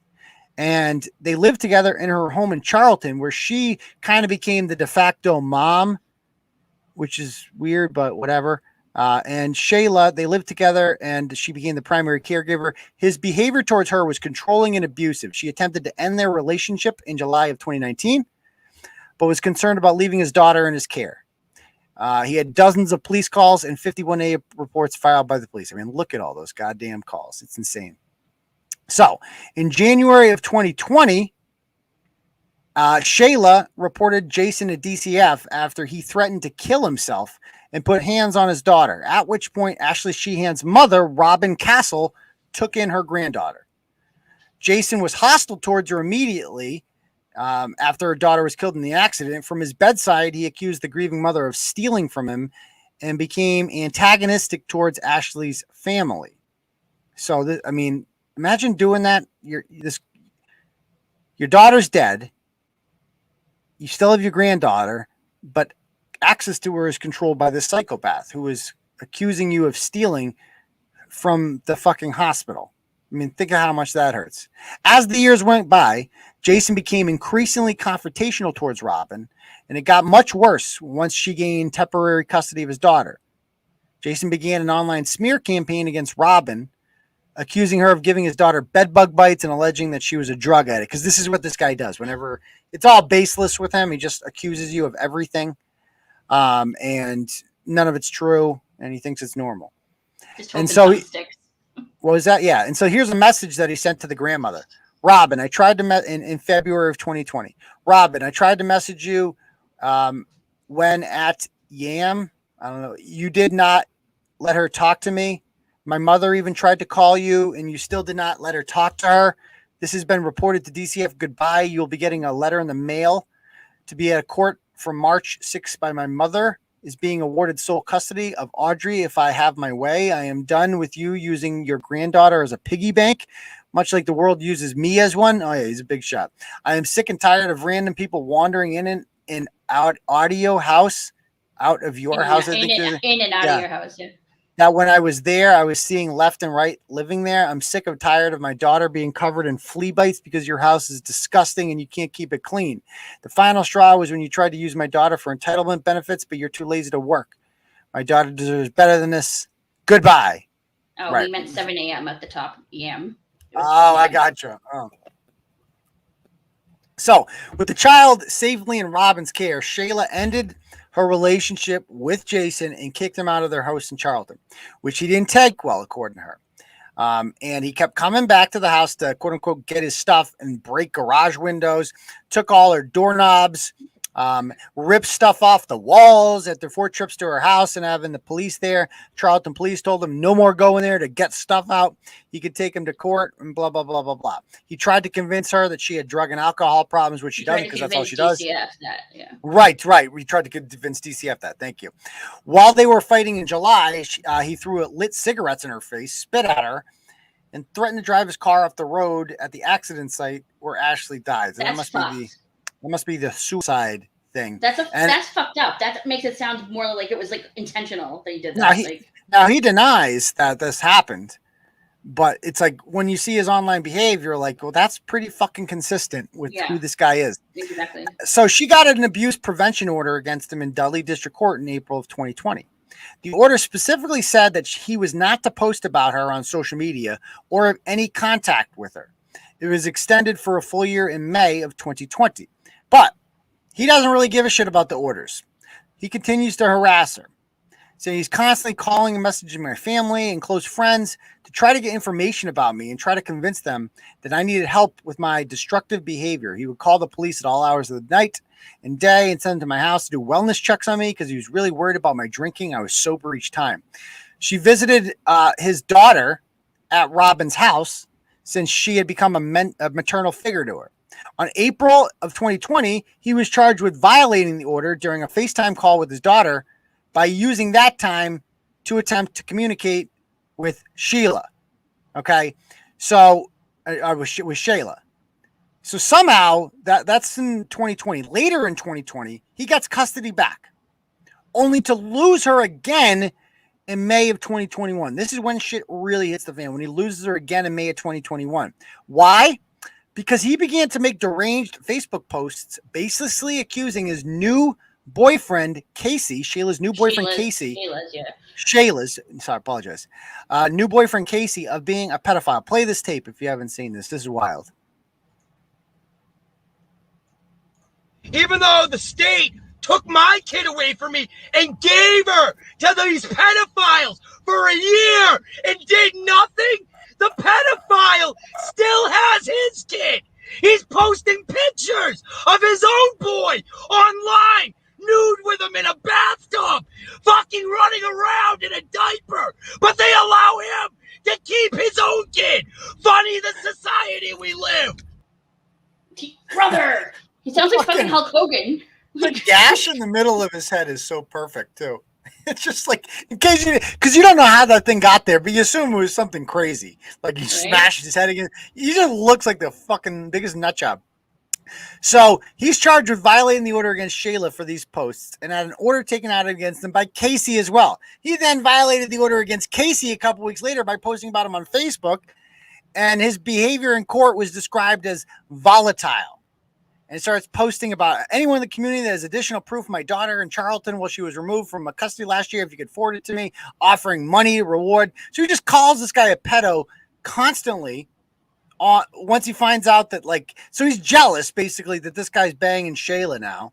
And so he's like, I'm just going to call her a pedophile because I don't want him around my kid. So I'm going to call her a pedophile and make all these accusations. And so there's this order. And this is him violating the order in May of 2021 by posting about this guy on social media.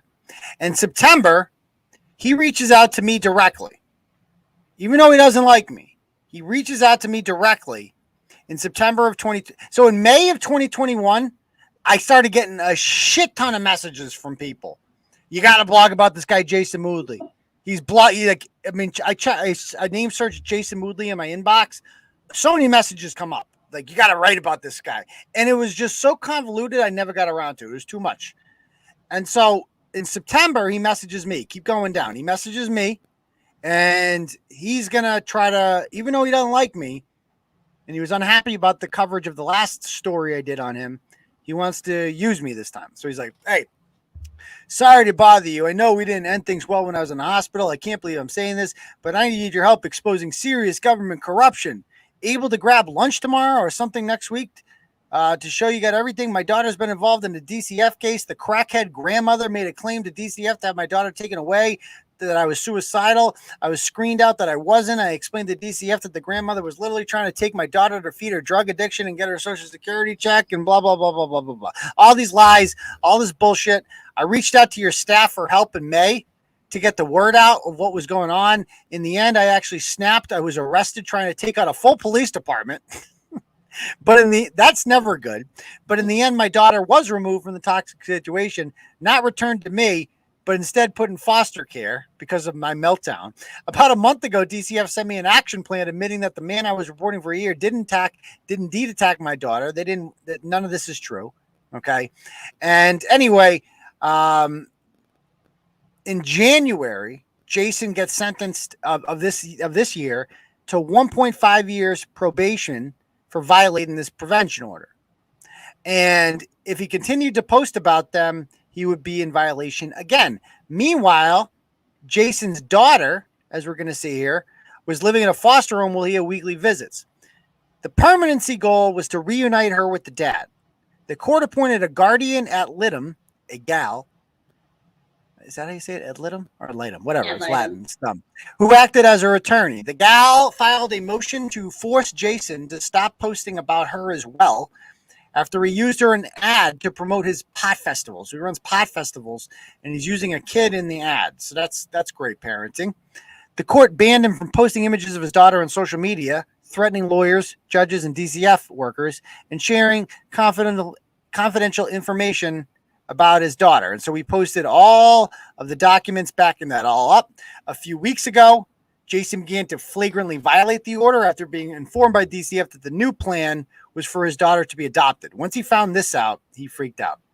This caused him to spiral out of control and harass people all hours of the night, encourage people to harass the gal. So he put the attorney's email address and encouraged people like, yeah, let's harass this attorney. That will definitely work out well. He said he would make you all pay, that he had nothing to lose, and said it was hunting season for government workers protecting pedophiles. He also claimed he had gone public and that his story would be covered extensively by media sources, including Turtleboy. He had added me to a group chat called Outdated Farm Equipment. Okay. And I left this group after a while. It was called Outdated Farm Equipment. And we're going to look at some of the messages. I just found this out. I totally forgot about this group. Hundreds of people were added to this group, and so many people left because it was just him ranting.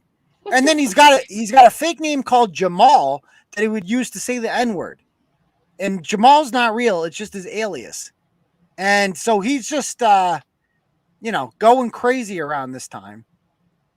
And he offers people free tickets to his pot festival if they join his protest. He was planning on protesting at his next DCF visit, his court-ordered visit. He was going to have a protest there. That's how fucking crazy this guy is. Yeah, that's really normal.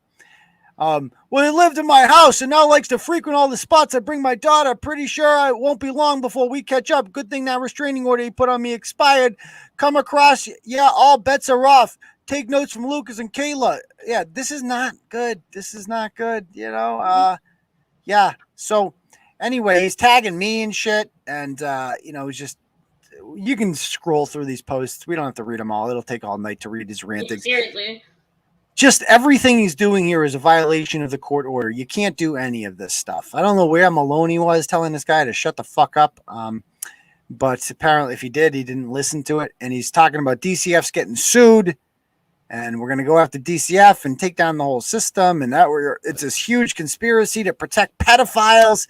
It's like, dude, you're just fucking crazy. Okay. So anyway, we have Casey backstage. Can we bring Casey up here to talk about some of this shit? Yeah, if he's there.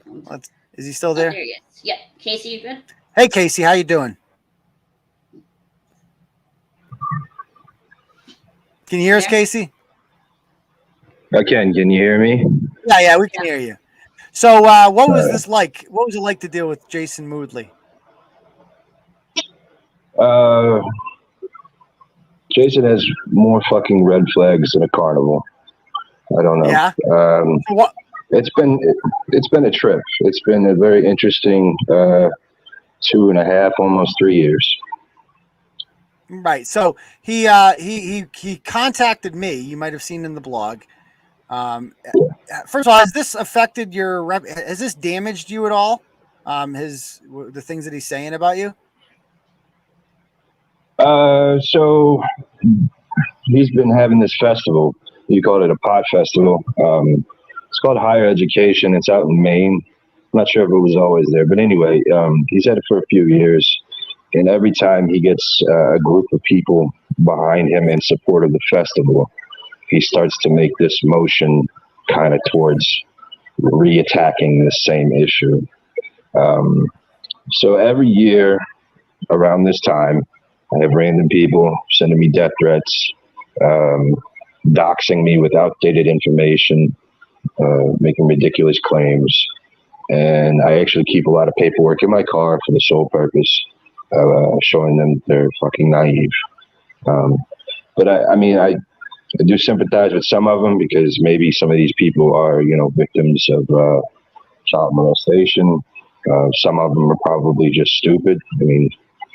For all intents and purposes, there's people who think that Biden is space lizard.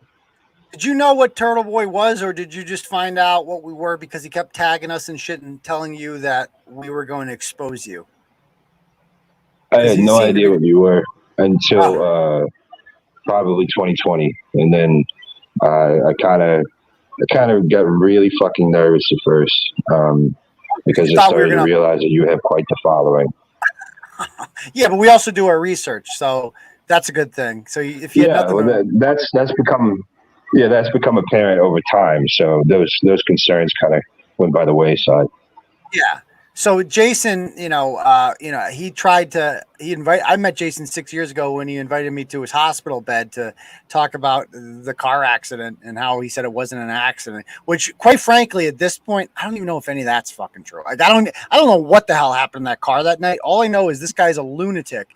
So he definitely created an environment in that car that was chaotic and dangerous. I have no doubt about it. Well, I think it goes a little bit further than that. from what I understand, not firsthand knowledge, of course, but from what I'm told, Jason pretty much filled everybody with liquor that night. I am aware that he has a tendency to buy acquaintances. I wouldn't call them his friends. I would call them his acquaintances. So he has a tendency to pocket people. So I'm told that the reason that people were intoxicated with alcohol and certainly marijuana was primarily him. I do know he's a bit of a loudmouth, but I don't really know what kind of conversations occurred before the accident. So while this was all going on, while you guys got him arrested, I believe, on what day was he arrested on? You talking about recently? So what prompted his recent? He just went to jail. So he's been posting nonstop, right? And now all of a sudden he's stopped. His Facebook page is down. The court has ordered him down because he spent 4 nights in jail. Why? What did he do to go to jail? He continued to disseminate information from the department. So he had a contempt. The gray area there is he's actually not. The court order doesn't say anything about him taking his Facebook down. That's purely out of damage control. It stipulates what he is not allowed to say publicly, and that is dissemination of private information, contact information, paperwork that falls under Massachusetts privacy statutes from the department. He's also court-ordered not to. He's been posting internal emails and stuff from them, right? Yeah, absolutely. Yeah. And he says here, first of all, he applied to he offered to work for me for free and then be my coffee bitch. Like, this is how desperate he was. And this is like July 30th. He sent this to me. Do you know what day he was arrested? Was it August or July? It was late July. So this is I want to say it was late July. Yeah. So I don't know if this is like before or after, but he's still trying to get it to us. And this post that he put up didn't do him any good either. He goes, the biggest pussies on the face of the planet are idiots who signed up for military service, followed a bunch of other mindless idiots fighting wars they never should have thought, and blah, blah, blah. So that didn't go over well. And then he posts this video about you. So I hear the NTS peanut gallery's at it again. I guess. What's NTS? So NTS is actually the National Trichome Society. Now it's the International Trichome Society. It's a group started by a friend of ours that passed away, Kyle. And I mean, the premise of the group originally was to help patients who needed medical marijuana. Kids who were having seizures were presented with I think it's Maze Pentatonic, which is a CBD product. People who were going through chemo. And why does he not like the NTS? Because he believes that people on the internet are behind his demise. And why would NTS be behind his demise? Because are you related to it? I was a admin at one point in time. I am not part of any kind of marijuana community in New England. I once killed a cactus. But there are, it's just general circles of people who dislike him. It really has very little merit or relevance. Well, I'll just play this video. Racist, sexist, transphobe, and apparently as of today I now hate veterans. I am pretty much responsible for everything, buddy. It's on this earth. I digress. The real root of the reason why everybody's hearing that I apparently hate veterans is a misconstrued comment. I had an issue with a supervisor. Yeah, he's a douchebag. I'll say it live now. Blowing off some steam. I don't hate all veterans, but if NTS wants to make an issue about this, protected fucking piece of shit pedophiles, let's call them all out by name. Pete Molly's a 20-year rapist. I got evidence of it. Like I said, we're producing of it. Many people came forward to me. That's what this all stems from, all right? Shayla Kelly wanted to protect all them with Kayla Hamlin, all right? They all fucking decided to fly a bunch of idiots in here after Kyle Kurosawa out, including your boy Elmo, fucking passed away. Go look up the fucking evidence. Go look up the fucking. So again, everyone's a rapist. It's always the same shit with him. Remember, are you Casey? Casey, is that you? Hey, remember that time that junkie fuck Casey? Casey was living up like. No, that's my friend Christopher. Okay. He passed away from a seizure. It had nothing to do with drugs. Okay. So it's just always the same shit with this guy, always calling everyone pedophiles. So I want to show you real quick. He denies all this shit. Like, the post was deleted before he made the denial video. He says that he's not a racist, but I mean, it he's a racist. To our attention. Yeah. Even the group chat that you were added to used farm equipment or outdated farm equipment, whatever. That's what he used to call African-American people. Outdated farm equipment. Oh, is that what he's saying? They're like, oh, slave. See, it makes sense now. Oh, God. This is a video he posted in that group. There's no volume. There's no volume? Hold on one sec. Let me change it. Hold on one sec. Gotta change the settings. Here we go. Let me try it now. So again, he posts this online, and this is why he loses his kids. 1, 2, Jason's coming for you. 3, 4, you better lock your door. 5, 6, I'm arming with sticks. 7, 8, we'll be doing this. Okay, so he's going to DCF to the ground. Okay, so that's always a smart thing to do. I absolutely love when grown men send me poetry. That's real nice when grown men send me poetry. Wait, was that to you? Yeah. Yeah. So that was forwarded to me by one of his friends. It was either the last year or the year before. There's a couple of renditions of that song. At one point in time, it changed to The Community. Little did he know that I actually, I go to dinner with a lot of people in the community. A lot of people in the community absolutely love and adore my son. And very few people believe his nonsense whatsoever. So let me read. So in this group, which he added like so many people to. Here's he's the only one talking. He does a lot, but let's see. I told 4 police officers at Westboro the other day I was going public, and if you think people were outraged about George Floyd, what do you think is going to happen when they find out that DCF took a kid from a biological parent before a pandemic and gave him to junkies to be sexually assaulted? I literally told them DCF officers might burn for this. They thought I was nuts until I started showing them shit, and then they started making phone calls. He also posted. I got a bunch of screenshots from this. Man, at least I stopped at burning DCF office to the ground. Okay, so he didn't burn DCF to the ground. That's good. People are like some people in here are like, dude, stop breaking the no contact order. Right? Like everyone in the group's like, he goes, I'm an ethnic chameleon, so if it goes down, I can size up which minority segment is biggest at the time and team up with them. Do I smash a dude in the face with a cafeteria tray? Have you seen these before, Casey? These messages? Yeah. So Pete Nice, that is not his real name, of course. And he was pretty much feeding me all of that at the time it was going on. I laughed at most of it because they were also, behind his back laughing at it. The person, Greta Grimlin or whatever, that's Erin Tuberville. She was also feeding me a lot of that nonsense. Oh, okay. So, who can get me a gun? He says, who can get me a gun? That's normal. Yeah. I've never really been concerned about Jason himself. It's the major concern has always been one of these people that are seriously psychologically scarred, probably from trauma that has to do with his claim.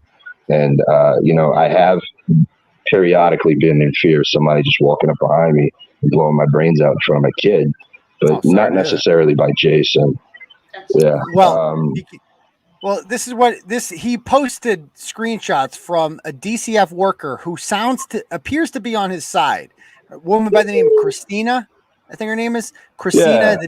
So Christina Murphy, yeah, she executed an ex parte investigation. Made a DA referral from DCF. They had a SANE interview, and the kid said nothing happened. at the same interview. And then Christina still tried to push it forward and was They went after you? And they went after you? So she's a DCF worker who took him seriously. Like 15 other DCF workers did not take him seriously. He finally found 17. one idiot. 17. He finally found one idiot that kind of believed him and took him seriously. And he starts posting her fucking screenshots. And so he goes, thank you. I can't even get in. Why were you removed? He goes, I just got removed from the courtroom. He goes, why were you removed? She says, Casey smirked at me and I lost it. 4 bailiffs brought me to the back of the parking lot. Did that happen? You got kicked out of the courtroom? So I was wearing a mask. I have no idea how he would know if I was smirking or not. I got to be honest with you. From his past behaviors, I might have been smirking. Can't really tell you. Can't recall. Either way, you're allowed to smirk. But he did say, he told me I was a dead man. But when there were 4 officers standing between us in front of the clerk's office. So, yeah, they did proceed to take him outside. Of course. And they did proceed to tell him that he would not be allowed in the courtroom until the judge called him in. This is him telling her, she's telling him, this isn't helpful. You need to be careful. And it's just amazing she would take him seriously after this. She's going, stay quiet until it's your turn to talk. You aren't helping. You threatened him. Stop talking out of turn. Stop. You'll get kicked out. This helps no one. Stay quiet. I will say stuff about him. She's on his side. She's So, Christina Murphy was actually there. It was really an ethical issue because she was never presented with a subpoena. So she came there in an attempt for character assassination.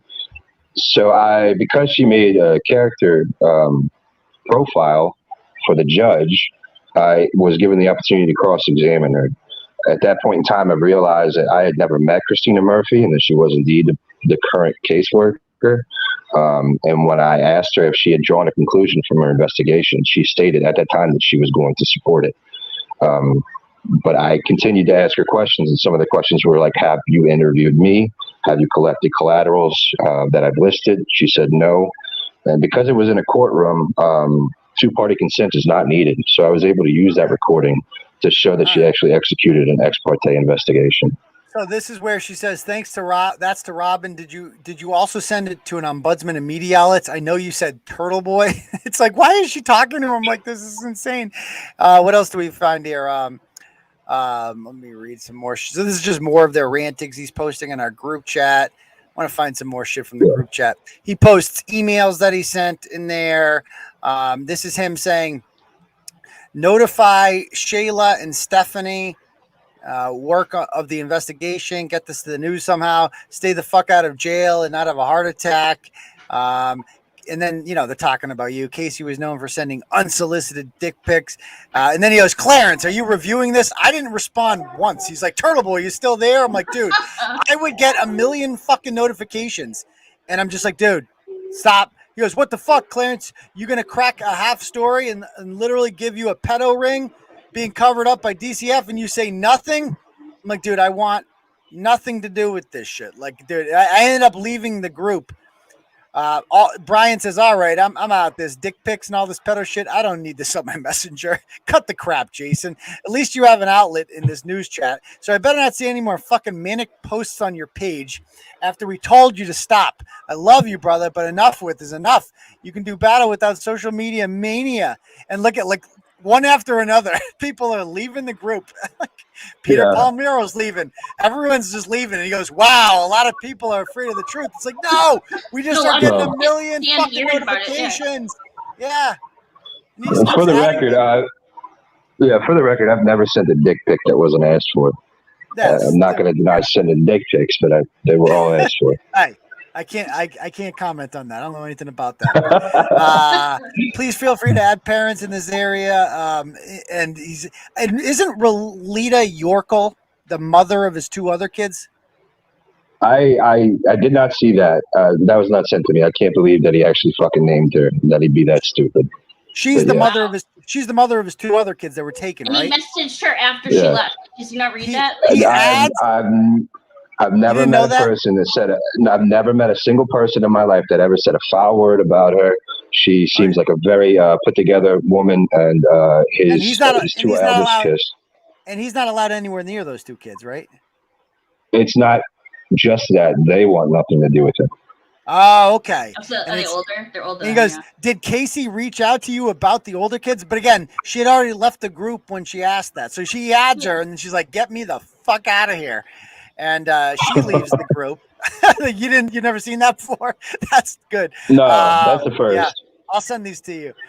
So yeah, basically there's so much good shit in here. But anyway, I could spend all night on this guy. I gotta move on to the next story. But here's one. This is Jamal.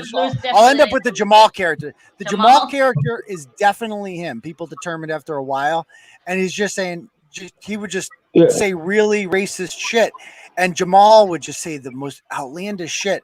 And people are like, obviously that's Jason. People figure out after a while, and he was just racist. Yeah, that account had actually video called me, and it wasn't like it was. So his phone was facing his computer, and it was showing the group Anon. Well, there's some sort of website where you can make your own Anon news message or some shit. Oh, okay. But in between the video playing and the video ending, his fucking dog walks past the screen. So I know it's him. Yeah. Oh, what a dumbass. What a dumbass. All right. Well, thank you for coming on, Casey. I appreciate it, man. Thanks for having me. Have a good night, guys. All right. Bye-bye. So I could talk about Jason Moodley all night, but we got to move on to new things. I know, right? We do have a dono here I want to bring up here. This is from Katie. It sends $5, and she says she's requesting a clip of Eddie Porkchop saying, "Show me the affidavit next time." I know. All this talk this week about Junkman sends me a message on Facebook the other day. He's like, all this talk about affidavits with Trump this week is just every time I hear it, all I can think is after David.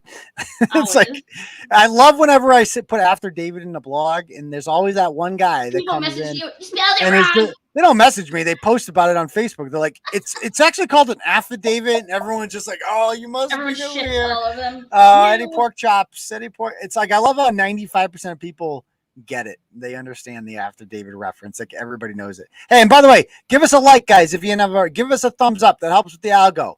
I see 171 people in here. Come on, folks. Let's get it up there. So, and if anybody wants to donate, again, there's a link pinned to the top for Turtle Chat. You could donate whatever amount of money you want. You can put a little message in there, and we will bring it up for the world to see. Okie dokie. Cash App. $, Uncle Turtleboy. $, Uncle Turtleboy. Okay, cool. Let's bring up the main one. Let's do the main one, and then we're gonna call it. That's all that we're gonna get through tonight. So let's bring up the main one. What the guy Upskirter. Yeah, the Upskirter one. That's right. Okay. So, this gentleman. Let me bring it up on my end too. What's his name again? I always forget this fat fuck's name. He is. God, he's moved faster. I don't know. I don't remember either. He's the general manager. So there's this basically Eric Dore. Okay, Eric Dore. Thank you very much. So again, you don't have a right to privacy in public. We've been over this a million times. However, upskirting is a violation of privacy. It's when people come along and they take pictures they go underneath your skirt and take pictures of people's genitals. This is illegal in Massachusetts. And I looked it up. I couldn't find any laws against it in Maine. So again, this is a new phenomenon that a lot of states probably haven't caught up with, like revenge porn. And it's just hard to prove that you upskirt, though. That's the problem. Except this guy comes along. His name's Eric Dore, and he lives in Skowhegan, Maine, which is in the ass crack of nowhere. And he got caught. He's the general manager at the Old Mill Pub.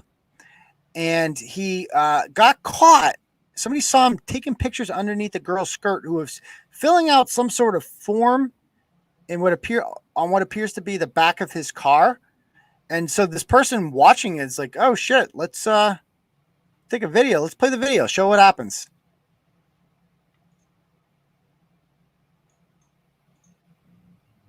There he is. Quick Scott. Yep. Throws it right in there. Get rid of that. I mean, that was it was smooth as long as no one was watching. So, but the problem was somebody was watching. Now, I don't get it. Again, I don't get it. What are you going to do with that picture? I mean, wait till these people find out about internet porn. Like, you can, guys, I understand, you know, you want to jack off to something. I get it. There's so much shit. Like, any genre of weird shit you're into, it's all out there. You could probably search, if you're into upskirting, you could probably search for other people who have upskirted, and you can watch their pictures of upskirting. You don't actually have to do the upskirting yourself. Oh, it is illegal in Maine, according to our friend Rhonda here. It says it's Class D crime. But thank you. I don't know if he's been charged, but I'm sure he could just deny ever taking the picture. How did they know he was going to do that? Because obviously they must have seen him, right, doing it beforehand, I'm guessing, right? I mean, that he was actually sketchy, I guess, yeah. They must have seen him doing it before, and they're like, oh, I'm going to get him on tape if he does it again. And they got him on tape, because obviously they weren't just magically they started taping at the right time. I find that hard to believe. And again, exactly, like, what are you going to see? You're going to see some underpants, and that's going to, I mean, that's dude, literally like I thought Victoria's Secret catalogs was lame.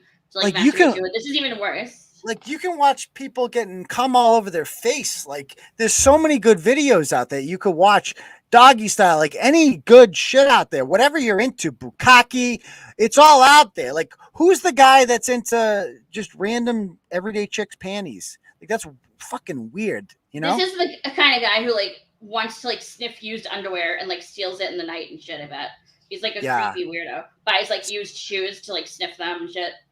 He's a fucking weirdo. He probably gets off on the rush of like maybe getting caught, you know? Yeah. So, and apparently people said, I've seen him video recording at the car wash in Norway before of other girls. And I guess people have alleged that he's been doing this before. He's a bold guy. You know, this is a bold thing. So anyway, this dude, he's got a family. And I looked at his family picture. It's like, his wife is a smoke. Like, she's hot. Dude, like, you know how many people have, you know what percentage of the American public has a hot wife? Like 2%. Like, you got a hot wife who gave birth to like 4 of your kids. He's got 4 daughters. They're all girls too. And it's like, how are you this much of a pig with 4 daughters? Like, what the fuck is wrong with you, dude? And like, how would you like that somebody does that to your kid? And you got a hot wife? Like, you're fucking, I mean, nobody has a hot wife these days. You got a hot wife and you're fucking doing us. Like, dude, go bang your wife. Yo, his wife was a former contestant on America's Next Top Model. Was she really? Oh my God. Just said. Like, what a fucking loser. Anyway, these 2 people, Todd and Danielle Jones, if we can scroll down to them. I mean, look at his whole family and everything. I love it. Come on, dude. Keep going. I know I'm trying to Oh, yeah. Stuff. Oh, yeah.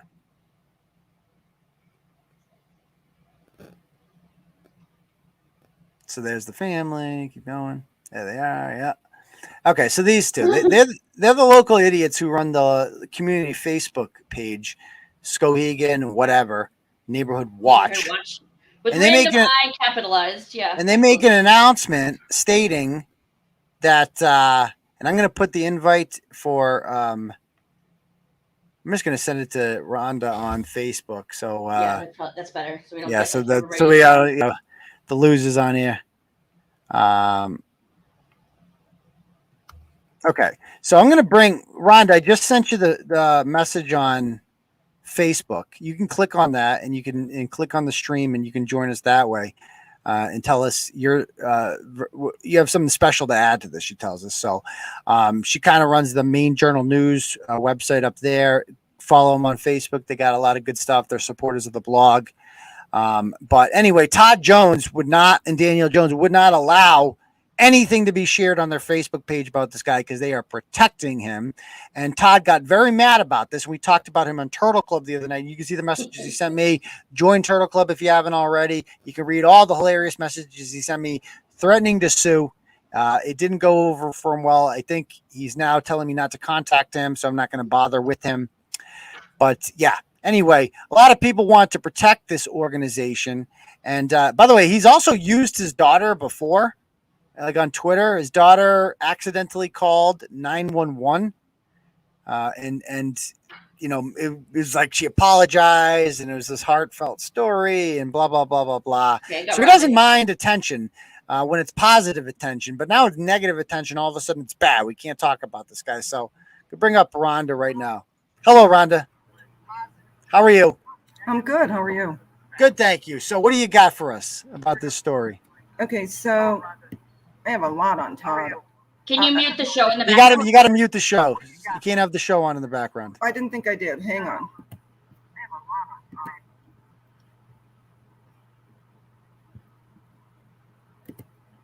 Where'd I go? Okay, you here? Yeah, You're here. Okay. Sorry, I look like I've Okay. been rode hard and put away wet. It's been a long day here in Maine. Okay. Okay. So what do you got? What do you got on this guy? I have a lot on Todd. I'm a Okay. little bit like you. It's never a good idea to get on my radar. Oh, Todd Jones. Okay. Yeah, so Todd, quite a few people called out Todd for not posting the video, and he just keeps saying, well, I've told people there's no bullying or shaming of businesses. And I mean, that would be like Big Boobs did there in Brockton, but it's a neighborhood watch and information page, and there was potentially a predator in the midst. Yeah, totally. So Todd refused to post it, and a lot of folks got on his butt and started sending him messages as admin of the group and his wife messages as admin of the group. And one of his employees at his appraisal company was away for the whole weekend. She missed the whole thing that was going on with Eric Dore. And she woke up Monday morning to a message that she had been fired because her husband sent Todd messages calling him out for protecting a predator. Really? Mm-hmm. So he got someone fired from their job? No, Todd fired his own employee. Oh, he fired his own employee because they her husband sent him messages. Sent him messages accusing him of protecting a pedophile, and he fired. What does Todd do for work? How does he even have employees? Todd runs an appraisal company in Skowhegan. This guy runs his own company. Mm-hmm. Look, he seems borderline retarded when I talk to him. I can't believe he can tie his own shoe. There may have been a little late night messaging problems. Oh, okay, all right. So he fired. So he's just a hypocritical douchebag, basically. Yeah, and in Maine, for appraisers, there's a license, and then above a license is a certification. And Todd was denied his certification, but that may have been right around the time he failed to disclose guilty criminal acts on his renewal applications. Oh, okay. And one of those, according to the consent agreement, was domestic violence terrorizing, during which time he was intoxicated and had a blood alcohol level, according to the consent agreement, of 0.32. Really? So he's an alcoholic. Well, I mean, you'd have to drink an awful lot to still be alive with having a 0.32 alcohol That's very level. true. That's very true. So yeah, so he's an all-around douchebag, basically, is what you're at. It was what you're saying about Todd Jones. Well, he thinks he's friends with Eric Dore, but from what everybody has told me, he just goes to Eric's restaurant and spends a lot of money so he can be with the cool kids. Okay. So Eric's the coolest guy in Skowhegan. That sounds like a real accomplishment in life. So has Eric been? They announced that Eric was fired, right? Well, Eric is a co-owner of the restaurant, right? And he submitted his resignation. He has been charged, and he has been charged. He has class. Oh. Yeah, violation of privacy. I did not. How do you know he's been charged?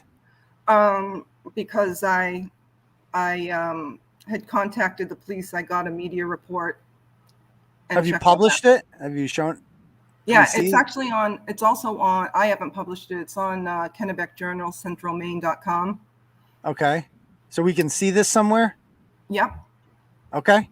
I'd love to see it. Yeah. Okay. I can send all that to you. I can send you a copy of the consent agreement. I'd love to see it. Cool. I'd love to see it. But Anyway, we got to cut it short because we're getting a little bit late here. But thank you for joining us. I appreciate that. And you have a good night. Thanks. Thank you very much. All right. Bye-bye. Bye-bye. All right. So, yeah, that's interesting. It's just getting a little late. I didn't want to cut her short there, but we are getting a little late, up against the clock. But, yeah, I mean, why don't we do a little Ask Turtleboy? If you guys have any questions to ask or anything you want to talk about, fire away. Give it a shot.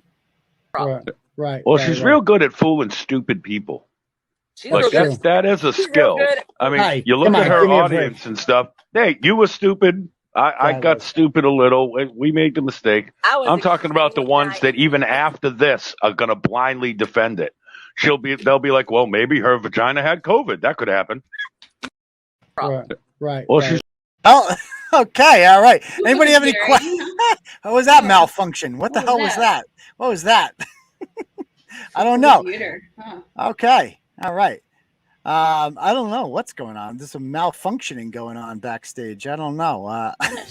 Not me. Anything is the cherry on the piece of shit sundae. Like, what the guy there say? It looked like her fucking cunt had a nasal infection. Yeah. Is that what he said? Something like. Listen, indigenous isn't when you put your fingers in a dog's butt? No. No, that's what Kate's son put in his fucking sister. That's what the fucking indigenous. Wow. Oh my goodness. What the hell was that? Jeez. That's what Kate's son put in his sister. Who would ever say that? What's going on here? You're getting hacked right now. Oh, yeah, I think I'm being hacked. Okay. You guys have any questions or anything you'd like to ask me? Fire away. Go ahead. We can talk about anything you want to talk about. Those are fucking great. Oh my God. Go ahead. I'm just gonna bring up. Okay. Where's your freestyles, loser? Sick of this. Every weekend, if time. I know. I'll bring it back soon. I promise. We're getting. All right. What the hell is this? I'm ordering a drink and I don't give a fuck. Who would ever say that about their own kid? That's a horrible thing to say. This is what happens. Shannon Mary says, this is what happens when they let people pull a Bristol. Here, keep this kid, and we're taking the other ones. I'm sorry if you can't take care of your kids. You shouldn't have any of them. That's a horrible thing for Shannon to say. Why is Shannon saying those things about Kate's kids? I don't know. Why would Shannon ever say those things? Wait, isn't she the co-host of her show? I thought they fingered each other every night. Damn. Yeah, that seems like a horrible thing to say. What's she saying here in this group? She's saying, I found a wicked old screenshot of Kate. I don't know where it's from, though. Somebody sent it to my old page. Okay, let's see it. What does Kate say here? I think Turtleboy Sports is the only relevant news around, for the most part anyway. Definitely agree. I work in residential property management, and a lot of our properties are around like Brockton, Bridgewater, down the Cape. So much literal garbage I contend with on a daily basis. That's not nice to say about your clients. Egregiously behaved. I appreciate Turtleboy. Like unequivocally believing something. So she appreciates the Turtleboy shaming the egregiously behaved ones, except for her, because she hadn't been shamed yet. Maybe I would do a show unless I'm being trolled, in which case, this is before we ever hired her. Stupid idea I could find. Yeah, this was like, she's trying to get hired here. What does this one say? Okay, this is Chrissy's alt saying about, what does she say about Shannon here? How about Shannon Mary? That's a better example. She can't be controlled. Okay, so that's interesting. So she doesn't like Shannon. And what did Shannon say about Chrissy? Who the hell is that? Apparently you're a bitch now. Oh, I thought that was LG. No, it was actually her. Oh, yeah. This is when she actually applied. Shannon applied for a job with me. Right. This is her telling me about Kate and using courtroom things with Kate and telling me, what's this one? I'm like, oh, we're all growing and learning. Okay, so there she stay strong. Yeah. Okay. What else do we have here? Oh, this is when she applied for a job in 2018. She applied to be a blogger. Shannon did. She goes by Faux Shizzle on Kate's program there, Krusty Panties. Yarmouth Turtle Boy. And this is how bad she wanted to, this is how bad she wanted to be Turtle Boy. And she used a real name too. She says Yarmouth Derposaurus dad may have unproven genetic link to autism with hilarious meltdowns. So she wants to shame. And so she sends me this document and, with an invitation to edit. So first she goes, I would like to write for you guys. Okay. And so I'm like, thank you for your interest. And we just, send her back this automatic thing about, what we're looking for a tryout. And so she sends me the whole thing back in a Word document. I'm like, so I have no idea what screenshots go where. This whole thing is confusing. We generally only read submissions that are sent to us in Word docs. Oh, I didn't realize that. I'll reformat it. It was the worst fucking tryout blog ever. So she writes this whole blog shaming some chick named Shannon. Yep. Ironically. Which is ironic. And I won't even put all this stuff on there, but it was like the worst. Like she wanted to be Turtleboy so bad. And I just read this all. I'm like, oh, this is so cringe. And I never hired her, obviously, or let her anywhere near. And then she started telling people you did. She pretended to be a tall. And this is what I mean by like the tryout thing why I don't do it. Because everybody just tries to be Turtleboy. Instead of being funny, they just come up with these names. And they're just like Psycho Slig. Like, dude, just leave the names to me, okay? According to her.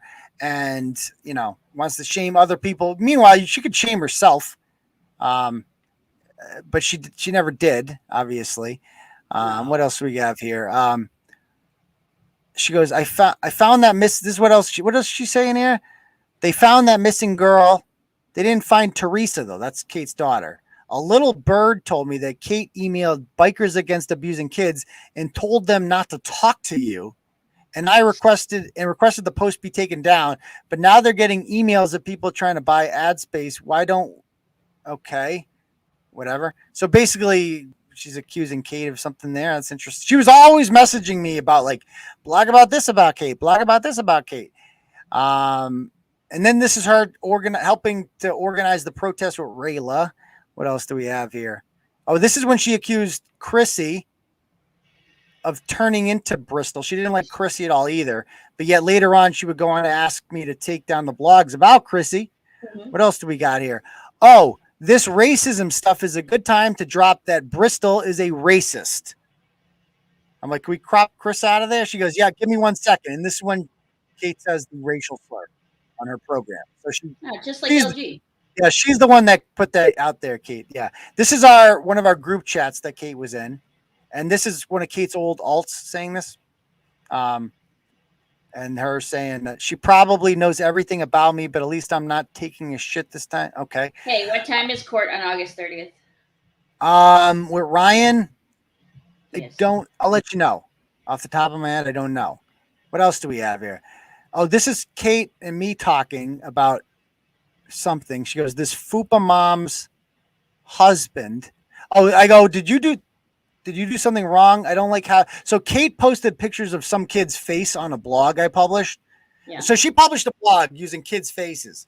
And I ended up taking it down because I'm like, I don't want kids. So remember, the woman who's focusing on protecting kids while working for me, she put pictures of children on the website. I go, but she said it's the Fupa mom's husband. I'll cover the kids' faces, but I'm not taking the pic of her holding a lit cigarette behind the kid's head. So again, it's okay when she does that to children, but not when people talk about her kids. No. What else are people saying here? Again, this is us talking about Shannon. We talked about Shannon in this group chat a lot, the Big Eight. And Kate hated her. Kate would say, she needs to go. She sucks. She sucks. Like, seriously, fuck out of here. Oh, she hated her with a goddamn passion. And then this is her. Karma for you. Karma is real for you. That's Shannon, and we all knew it was Shannon. And so this is Kate saying, you really don't fucking learn, do you? Jesus Christ. Oh, she hated her so much. How many times is she going to start a riot aimed at some random internet person on the internet over nothing? She needs to go. She sucks. I have so many of these. He was like texting. Lowered her standards, I guess, though. She sucked like for the good chat, but she has to co-host, so fuck yeah. This is Kate's new co-host. On there saying all this wonderful stuff. He was texting me about her this AM. I told him she didn't strike me as a troublemaker. I did text them and blah, blah, blah. I don't even know what this is. This is just basically her shitting on her over and over and over again. And just, I mean, this is what Shannon did the whole time. Go watch the whole Shannon thing if you haven't seen it already, but she was constantly trying to like be one of the guys with us, you know, like be part of Turtleboy. She wanted, and now I feel like she hated Kate so much, and she would turn on Kate to like try to win my approval. And then finally she's like, well, let's do the opposite. Let's fucking turn on Aidan and see if I can get Kate's approval. Kate, you'll be my friend, right? You'll let me talk, right? Yeah, definitely. Anyway, is there anything more interesting? I got so much shit. People are like wanted to like hear. People were talking about Monica Cannon Grant. They're like sad you didn't get to it. Oh, the Monica Cannon Grant. You have an empty house, dude. Like, what are you worried about the clock for? I don't know. It's just fucking late. I don't know. People don't want to stay up all night. Did anyone say anything? No. Well, we can do the Monica stuff on Tuesday or something. You know. Blah blah blah. Anyway, Bristol, if Boston Broad is really a cop, is she claims she could have no problem? Yeah, she always used to claim to be a cop. Shannon did too. But anyway, that's that. That stuff's my school ID. What's that? That was weird. Did Shannon say that? No, in the blog you had. Remember, we looked at her ID and it looked like a friggin' like library card or something. Well, here's an interesting one. This is us talking about crusty panties, and you know, I'm like, oh, and this is me talking to Amanda. Remember our old friend Amanda? Mm-hmm. I said she had a live stream the other night. Didn't seem very concerned then about her kid. She's also told her followers repeatedly that her daughter is safe at home living with her. This woman is a psychopath, a liar, and a danger to her children. Let's see what. So Amanda last night was defending Kate and saying she's such a good mom. Let's see what Amanda has to say about Kate here. Oh, I agree 100% with you. If my child was missing or ran away, I could not fathom even thinking about doing a live stream. You exposed so much of her parenting or lack of parenting skills. I was truly shocked seeing her try to pretend she cared on this post. It's absurd how manipulative she is, and I feel so bad for her children that she didn't adopt out. Ooh, shots fired. Shots fired. Not good. It's not a nice thing to say. So, anybody else have any other questions? Feel free to, if you see any good questions you want to bring up there. Everybody wants to be here. I've had like 5 people say it's Saturday night. We're up late anyways. And like, you're the only one who's saying you want to get out of here. Yeah, I mean, you have to go hear, like an upskirt picture or something. I know. You want to hear Kate's thoughts about Tony Branch? Sure. Why the fuck not? Spoiler alert. Mr. Branch is not a fake bishop. He is ordained. So it's kind of damaging to one's professional reputation for someone to go out and allege that your professional credentials are not legitimate. So. Ooh, okay. That didn't work out. Whether or not he was even an ordained bishop, which he is, right? And that his daughter, goes online and looks up his name and sees this garbage and is very, upset and hurt at the idea that her father is not a real religious leader, which again, he is. He simply asked that he take out the part where he called him a fake bishop because he is in fact not a fake bishop. Aidan refused to do so. Ooh, except he is a fake bishop, as that turned out to be. He turned out, and this is before any of the shit came out about being a pedophile and anything like that. She's now a witness for him in his lawsuit against him, which is just this is great. I kind of almost wanted to go far enough to see what the fuck he says. He has financially damaged this man, all based on a lie that this guy does not have legitimate professional credentials, that he is asserting that he does. I may or may not have seen for myself. And I know that he is ordained, that he did not go to an online school. He has an actual degree from a, theological college. He is an ordained bishop, and Aidan just, went with his gut feeling without any care for the truth and damaged this man and by extension, his family. So this is what he does. This is what he doesn't want you to know that Deb, he has an actual degree from a theological college. You know who admitted to not having an actual degree in the deposition? Tony fucking Branch. Tony Branch admitted. No, I just made that up. Fuck that. That was my said that in the deposition.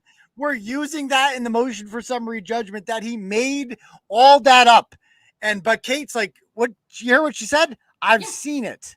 That's how you know she's a fucking liar. I may not have seen it for myself, which means no, you may not have. You did not see it. You're just making shit up. In case you guys haven't realized, she's just a pathological liar. You may or may not have seen his certificate, Kate, which you should put your glasses on because it's fucking fake and can be bought for $14 on a website. Yeah. So now, who do you think was the best part? If people, what do you got? Who's the best part of the Saturday live show? You think? Is it in the comments? Yeah, do it.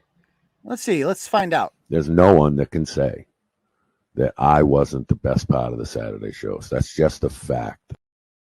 It's only, you know.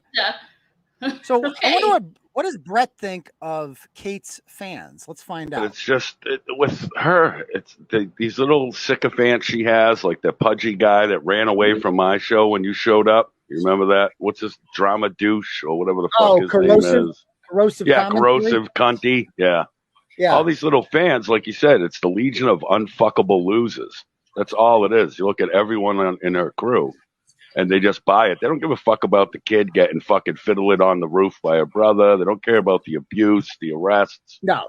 None of it matters. See, this is why I enjoy all this. I love seeing her fucking crumble. Yes. Like, I cannot wait for the day to where I hear that either she had a total mental breakdown, ended up in the psych ward, in the wing they probably named after her daughter by now. She's been there so many fucking times. Yeah. and she does this shit to everybody. Maybe she doesn't do it directly. She has her little peons do it. But she muckraked my dead sister-in-law, my whole family, my mother, like all that, and then cries about shit. Yeah. Well, you earned this, kid. You've earned every bit and more of it. Yeah. And by the way, here is the call. That's awkward. He loves her now, though. She's the best. She's the best.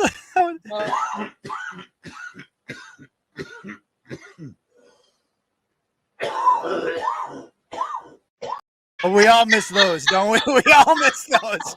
We all miss those. That was the best part. Oh, dude.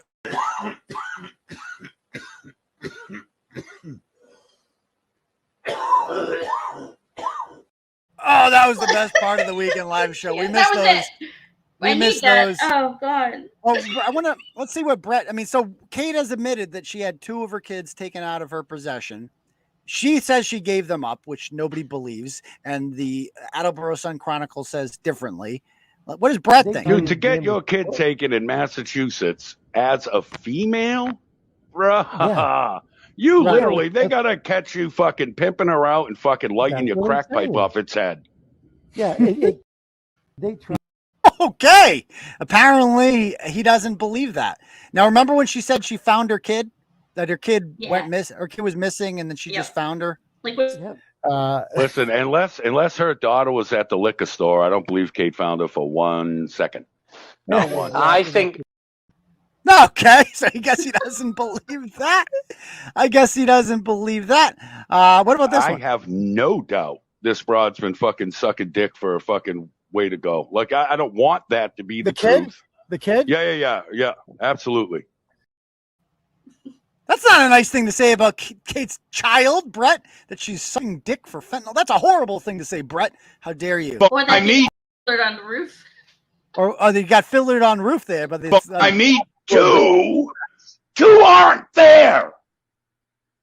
It's 2 that aren't there. About a girl about sex. And one of them buried his digit in his sister. What? Fuck. That's a horrible thing to say. That was Why would anybody say that? That is so rude. Oh, and by the way, somebody pointed out something interesting about this thing that Kate shared the other day. She's been talking about me a lot lately. I don't know if you guys noticed this. She's very upset that I've published and focused on the document in which from DCF that I obtained. And they're like, how did you obtain it? Yeah, I'm going to tell you how I obtained it, right? I'm going to go ahead and do that. How do you get that? I shredded this because I got fucking sources, right? And you're the one that pointed out she's been desperately trying to prove that email that we showed, right? Mm-hmm. Has been, and again, should I upload all those to the YouTube channel just to show how fucking hypocritical they are? Little clip. Yeah, I mean, I have so many of those clips that we can show.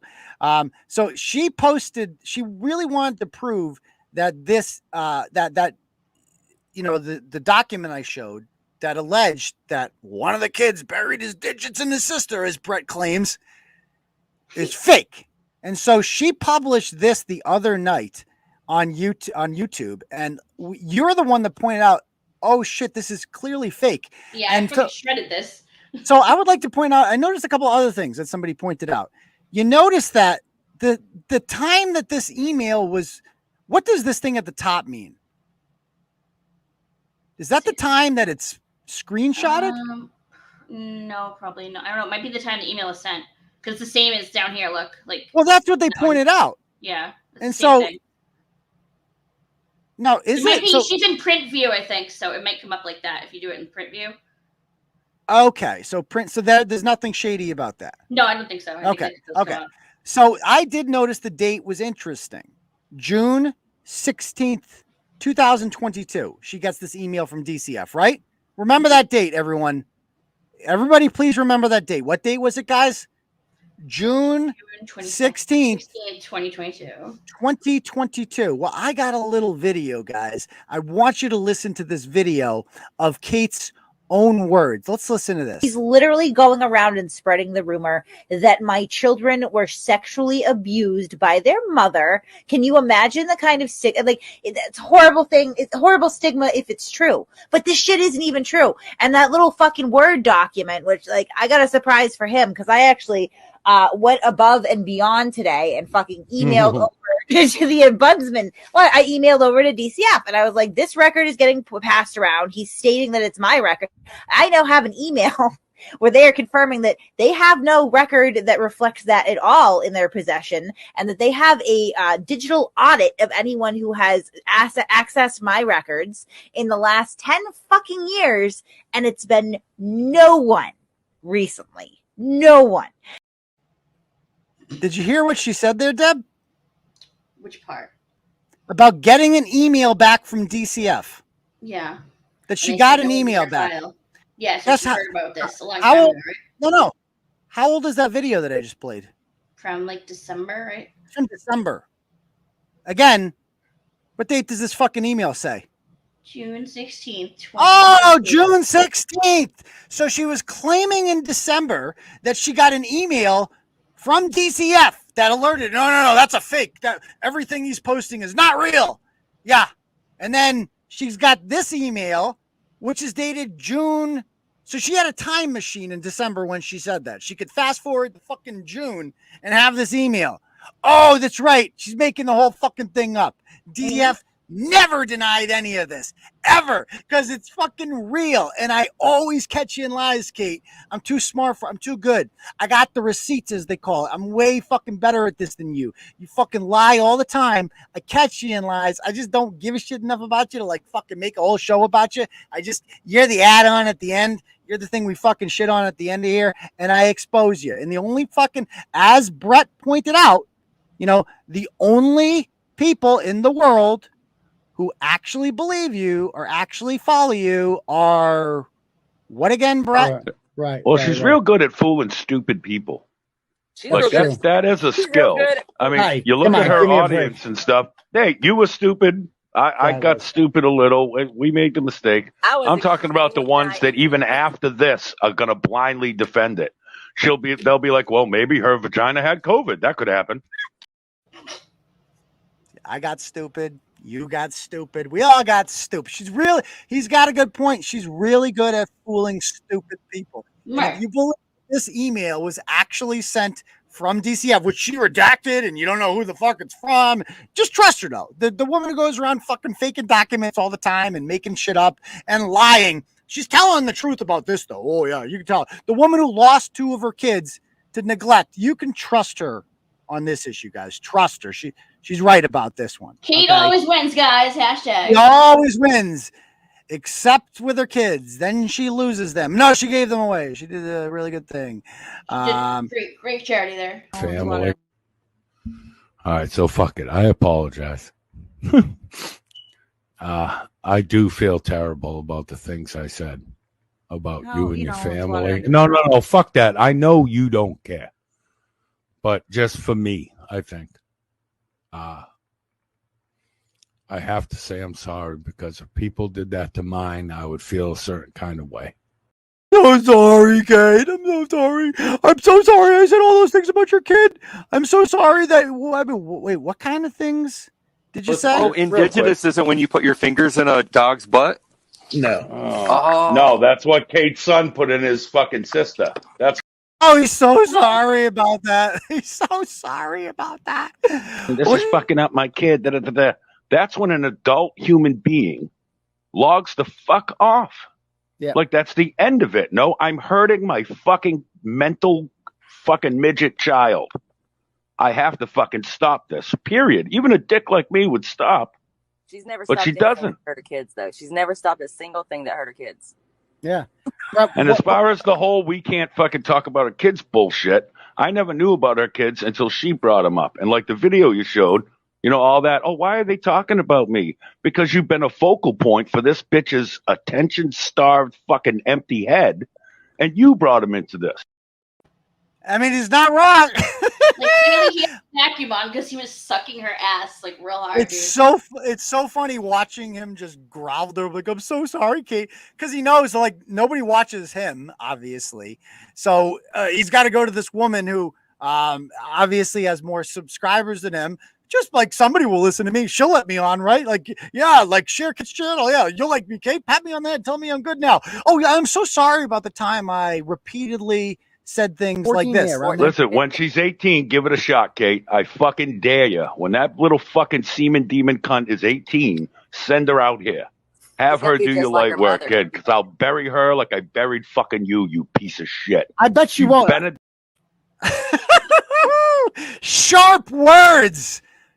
Sharp, but he's sorry. He's sorry. He's sorry about, you know, it was brisk, son. Hey, Mom. Wait, Mom, what are you doing?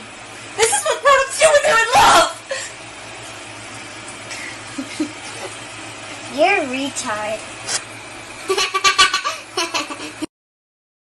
To Michael.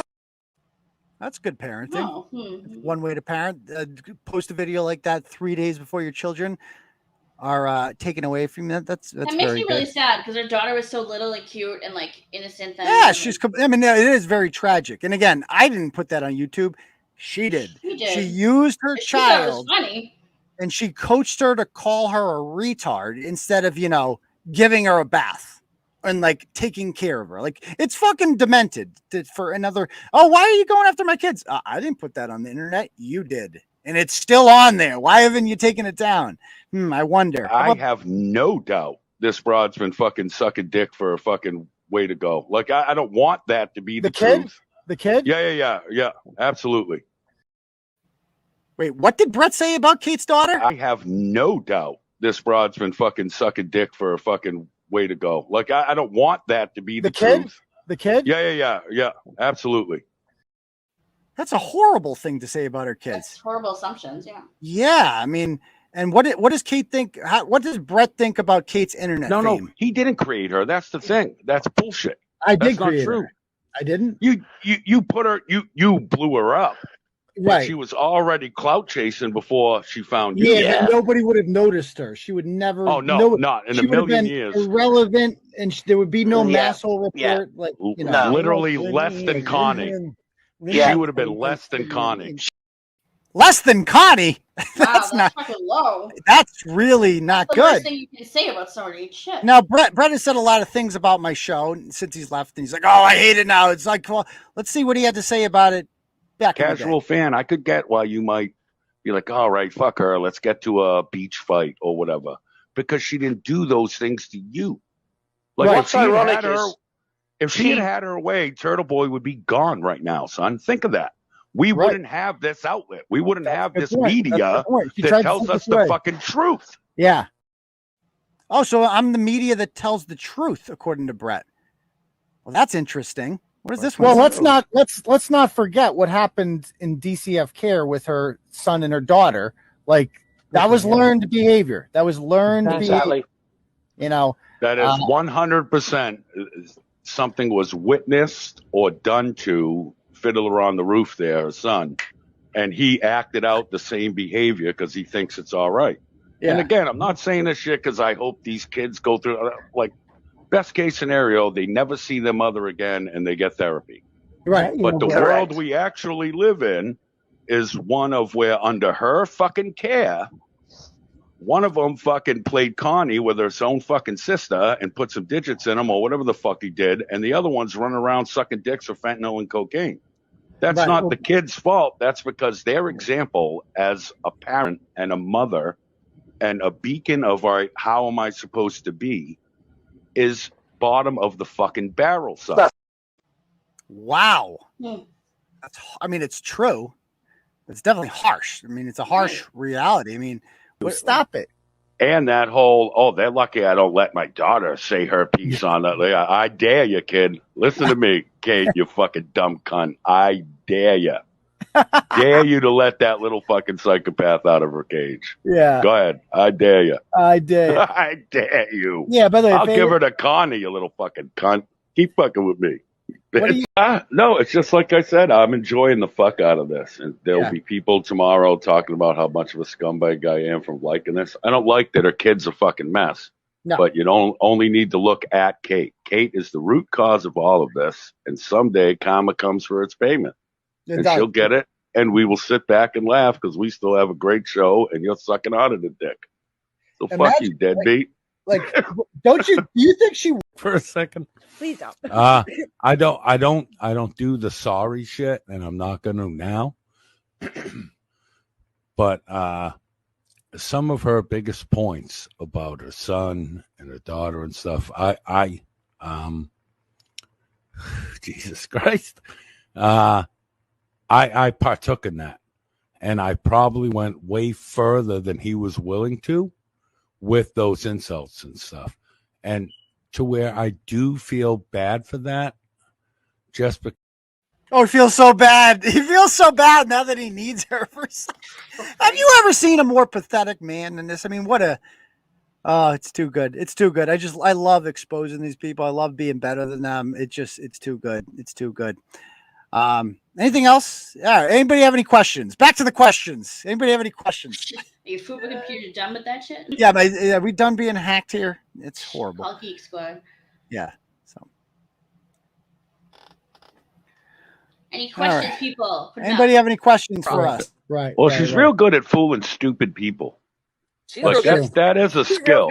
I mean, you look at her audience and stuff. Hey, you were stupid. I got stupid a little. We made the mistake. I'm talking about the ones that even after this are going to blindly defend it. They'll be like, well, maybe her vagina had COVID. That could happen. Okay. All right. Anybody else have any other questions? Fire away. You guys can pretty much ask me anything. I'm glad the hacking is over there. Glad the hacking is over. Just as long as there's too many coughs around here. There's a lot of coughs. Coughs. So many coughs. Oh man, I missed the. I mean, there's the best part of the show is the coughs. I miss the coughs. Hopefully, he gets that checked out. And please doing okay. Oh.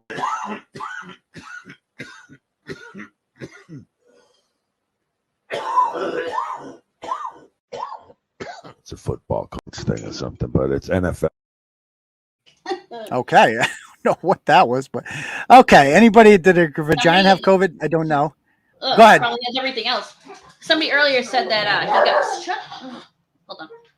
So somebody earlier said that they thought he hadn't been on the internet for a week because they heard that he allegedly got a domestic, but I don't know how true He's been talking with Krusty Panties, I guess. Oh, that's true. Yeah, Monday. It was the last time I think anyone heard of him or saw him anywhere. He hasn't posted or done anything. Yeah. So, why does the kid's dad fight for custody of that? I mean, because he's a drug addict. She fucks she got knocked up by two different drug addicts. That's why they're not model parents themselves either, but at least they own who they are. Like they're just degenerates. Whereas this other person's like, I'm a respectable member of society who judges other people and loses half her kids, but I'm a great parent. Yes. Wasn't that long-haired guy your friend? Yeah. I mean, he was the co-host of the show for a bit, but he was a bit of a mental basket, and I had to fire him like 2 or 3 times. Before he finally is like, I quit because you jerk off, and I don't like that. Yeah. I can't believe he's alive now, but that's the real. That's the Isn't real he 60? miracle. Didn't he just turn? Isn't he? He just turned No. 52, I think. Oh, 52. Okay. I think 52. Yeah, I was confused whether he's 50 or 60. Yeah, he's 50.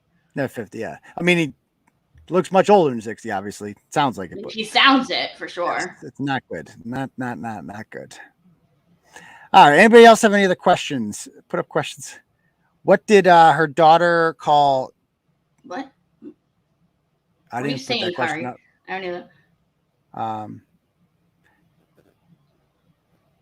know. Okay. Anybody else have any questions? Lauren asked, "Why is Kate a bad mom? Was she raised poorly or born a shit person?" Did she claim that her dad diddled her? I don't know. I don't even know. That sounds like something she's definitely she would do. alleged. I mean, she made accusations against her gym teacher, which we found out, which were completely false when she was in middle school.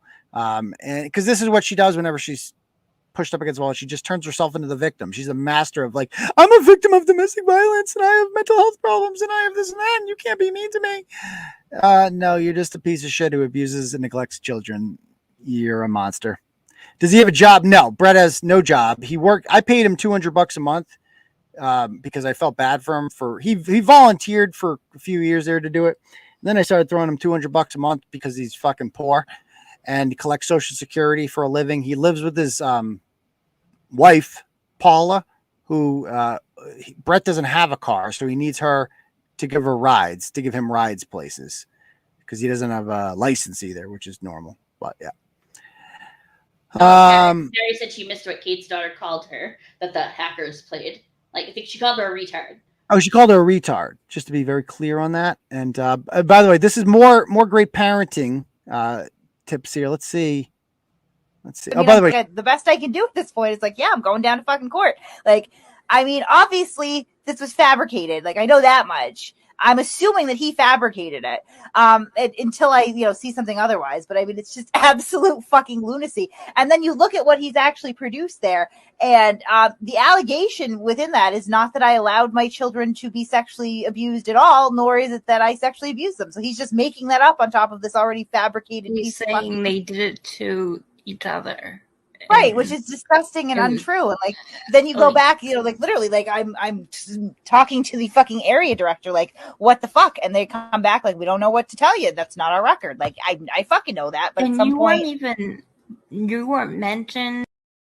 The best part is how the Bret thing is just sitting there, the icon, not saying anything. The same guy who's literally accused one kid of diddling the other for years is just remaining silent as Kate's all like, so obviously this is ridiculous and this never happened. Meanwhile, the guy next to her fucking made so many jokes about one kid. It's just like, he's just like, I want to talk, but I need this girl for a platform. So I can't say anything. And Amanda's like, oh yeah, that's so wrong, Kate. How could he do that? Meanwhile, Amanda's fucking posting about what a horrible mother she is and how she lost her kids. They're just so pathetic. I can't fucking get enough of them. Oh, that never gets old. I got another. No, I never get tired of winning. How about that? She also said she was going to take me to court. That was 10 months ago. Still waiting. Again, I want to be on the record. I'm begging you to take me to court. The storm is coming, Aidan, okay? I'm begging you to. Kate, if what I said isn't true, I've defamed you in the most horrible ways. I called you a deadbeat parent whose kids diddled each other. And I had Bret on my show, and he said all those horrible things about you. Why haven't you sued me if it's not true? I wonder. But what's this one? So before that show, it was literally me, Kate, her daughter, and your neighbors, I think. Yeah. You kept having to tell them to shut the fuck up because they were getting too loud. And this fucking little sociopath daughter of Kate's was telling me to shut my fucking mouth.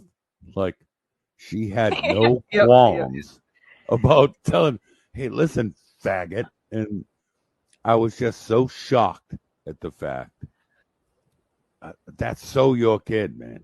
Like, yeah, she is. Bret talked to a child before the show who called him a faggot, and he's like, that's so your kid. She's like, yep, she is. I raised her well. He's cool with it now. It's fine. It's just funny. It's like, so a 15-year-old is calling you a faggot, and Kate is like, yeah, that's so your kid. She's like, yep, that's my baby. That's my girl. I've raised a degenerate. Yeah, good job. Right. Yeah, since she did raise $4,000 to take me to court. Nobody questioned that though. Where that fucking Yeah, nobody. went. Yeah, I thought you were supposed to question everything. I believe it was a $4,000 fundraiser a couple of years ago to sue me. Attorney Michael Gaffney sent me a very serious cease and desist in the mail, telling me they were going to sue me if I didn't take down the blogs about her. I haven't done that. I still haven't been served. So I'm wondering, at least Rian Waters goes through with it when he sues me. You know. And by the way, Rian Waters is a regular in their Discord now. Did you know that? Oh no, I didn't know he's a regular. He's it's amazing how the homeless kid can get all that internet to go online. Yeah, like, he's been posting a lot in there. Maybe I'll show those sometime. So he he's asked about LG too. You saw something after she got fired, didn't you? Yeah, so she's been fired, I guess, from her job. She got caught because she doesn't know how to train dogs, obviously, and she started, causing problems down there. She was living in a trailer. And then she got fired by him. And then she accused the guy of trying to sleep with her because everybody obviously wants to get in her panties. Again, you don't have to try. Let me just put it out there. You don't have to try that hard. Okay. Trust me. It's just kind of something that happens. And the guy apparently tried, according to her, and she started smearing him on the way out. And he did a whole post. Scott Tarpley did. Go check out his page, basically calling the bullshit about that and showing receipts. So there you go. All right. Anybody else have any other questions they want to talk about? Listen, I don't know where this came. It was the Chinese hackers, man. I don't know where this stuff came from. Again, they act like the internet's not forever. Like they say all these things, like every single thing they say can be contradicted by something else they said. And do you not think I'm going to find that stuff? Do you not think that's not going to come out? Like, stop it. It's like, but again, I think Bret pointed out best, like nobody cares because your followers are stupid. They're just stupid. So it's like that's really all there is to it, But all right. People are talking about her upcoming thing too. About whose upcoming thing? That picture. Her upcoming live. That one we talked about. Who has an upcoming? Pia, I think, with Kate.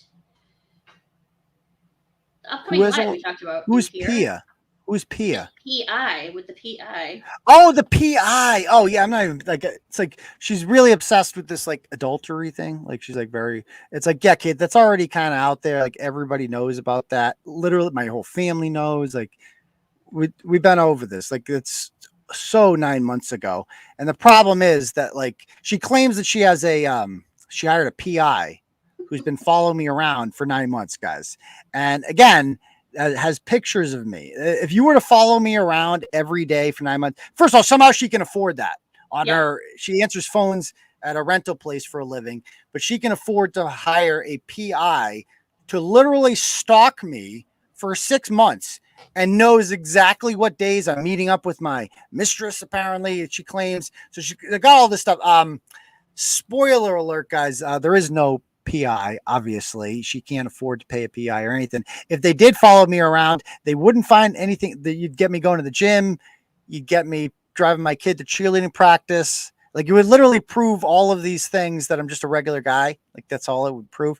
And so I think a year apparently it was a year they've been following you around. No, it said 6 months. But it said the intro said something like a year. The intro said no. The intro said half a year. Okay. The intro said half a year, which gave her away that because it's like I haven't done anything in half a year. Like I'll be perfectly honest with you. Like I've none of that. There's been no hanky panky or anything like that for well over half a year. So that is actually made me further believe that like, oh yeah, there's actually nothing here. She's just playing the reruns now that she doesn't have Chrissy being her little spy there. She's got nothing. She's run out of content, and so she's just playing the reruns here. And why is she doing this? Because she's upset because I've recently started showing the DCF documents. She's like, fuck, I have to prove he's a bad person, but all I have on him is infidelity, which he already owns up to anyway. So I'm going to pretend somehow that infidelity is somehow equivalent to years of abuse and neglect of your own children to the point that they're taken away by the state. She wants her dumb, and as Bret knows, they're very stupid people, followers to think that these two things are somehow equivalent. Spoiler alert, child abuse is not on the same level as infidelity, just to let you know. Kate actually made a comment about Jay. She even said he was the biggest piece of shit in the world. She never had him on to do anything. She's dog sitting for him. Oh, That's Jesus lovely. Christ. Yeah, that's lovely. Yeah. So fucking Christ. No, she's just trying to deflect your attention from the fact that's that all this is. That's all it is. Like, that's all it is. Out, she's like, oh fuck. Okay, pay attention to this now. Let's talk about this. Not me. Yeah. And again, it's like good luck. It's like spoiler alert. I did. Big deal. I did. Oops. Don't give a shit. Oopsie. Sorry. Like, as long as it's not with my person, then fine. I don't care what you do. Go ahead. Yeah, and it's like I'm here by myself right now. So you're not. Oh no! Liar. It's like, come on, give me a break. Give me a break. I know, right? Aaron points out that. All of a sudden, these isn't she married to someone else? Yeah, she's married to Stephen Young, and she fucked a bunch of other dudes every fucking day by that fucking. Yeah, because her boyfriend Andrew Johnson, who she can't marry because DCF won't allow. Like they will. She still has an open case file. She can't marry because they don't want her to be associated with him because he's a drug addict. Yeah. So yeah. And because she's married with the other one still. She won't divorce him. Yeah. He married twice. She wants to divorce him, but she won't do it. So yeah, because she wants his Social Security or some shit. And again, she's more than welcome to come on here. I've invited her on for years, and she won't do it. She won't face me because she knows that once the truth comes out and once she's on here facing me face to face, she'll cower. She did that with Chili when she confronted Chili. She fucking got so nervous, and like that was not a good look for her when she confronted Chili. the tables got turned on her rather quickly, didn't they? Yeah. Yeah. Didn't she call Josh a rapist like multiple times? Mm-hmm. Interesting. It's funny. She just doesn't care about any of this stuff. Very, very interesting. Yeah. She thinks we care. Like newsflash, all my followers know, and they've come to terms with it, and they're just like, yeah, I don't care. It's none of my business. But heard about it has long gone. So nobody cares who I'm having sex with. Like nobody cares. Like literally nobody cares. If that's your big scandal, like nobody cares. And anyway, isn't it almost just like, is that supposed to be like, oh, owned? Like, oh no, he had sex. Like, oh God, how did you do that? Oh my God, what a monster. Oh no, so human. Yeah, what a horrible thing. What a horrible thing. Anybody else have anything they want to ask or do? How is he allowed to live with her? Can they control that? I mean, I don't know. It's like, that was the big reason that she couldn't get reunited with her kids early on, is they didn't want them living under the same house as Andrew. But Andrew has gotten clean, to my knowledge. I mean, picture that guy's life. I'd like to have an interview with that. You should try to reach out to him, see what he says. Well, she runs his Facebook page. She comments on. He's a cuck. One time, Andrew Johnson started commenting on my page and sounded exactly like Kate's. It's funny how that worked out. How dare you have consensual intercourse? She goes overboard. Like she writes well, but she uses too much like extra. Yeah, she gives herself away. Adverbs going on, and like you can just tell. Like unequivocally, oh bang, that's Kate. Fuck it. That's Kate. Yeah, that's Kate. Egregious Kate. There you go. Yeah, I'm sure DCF would definitely put that in right. An email. It's too freaking personal for you. Like this whole middle paragraph. Fucking come on. Furthermore, as for the photograph, you have this first paragraph is definitely real. You have the right to request your entire case file through a written request. Is that what you're asking to do?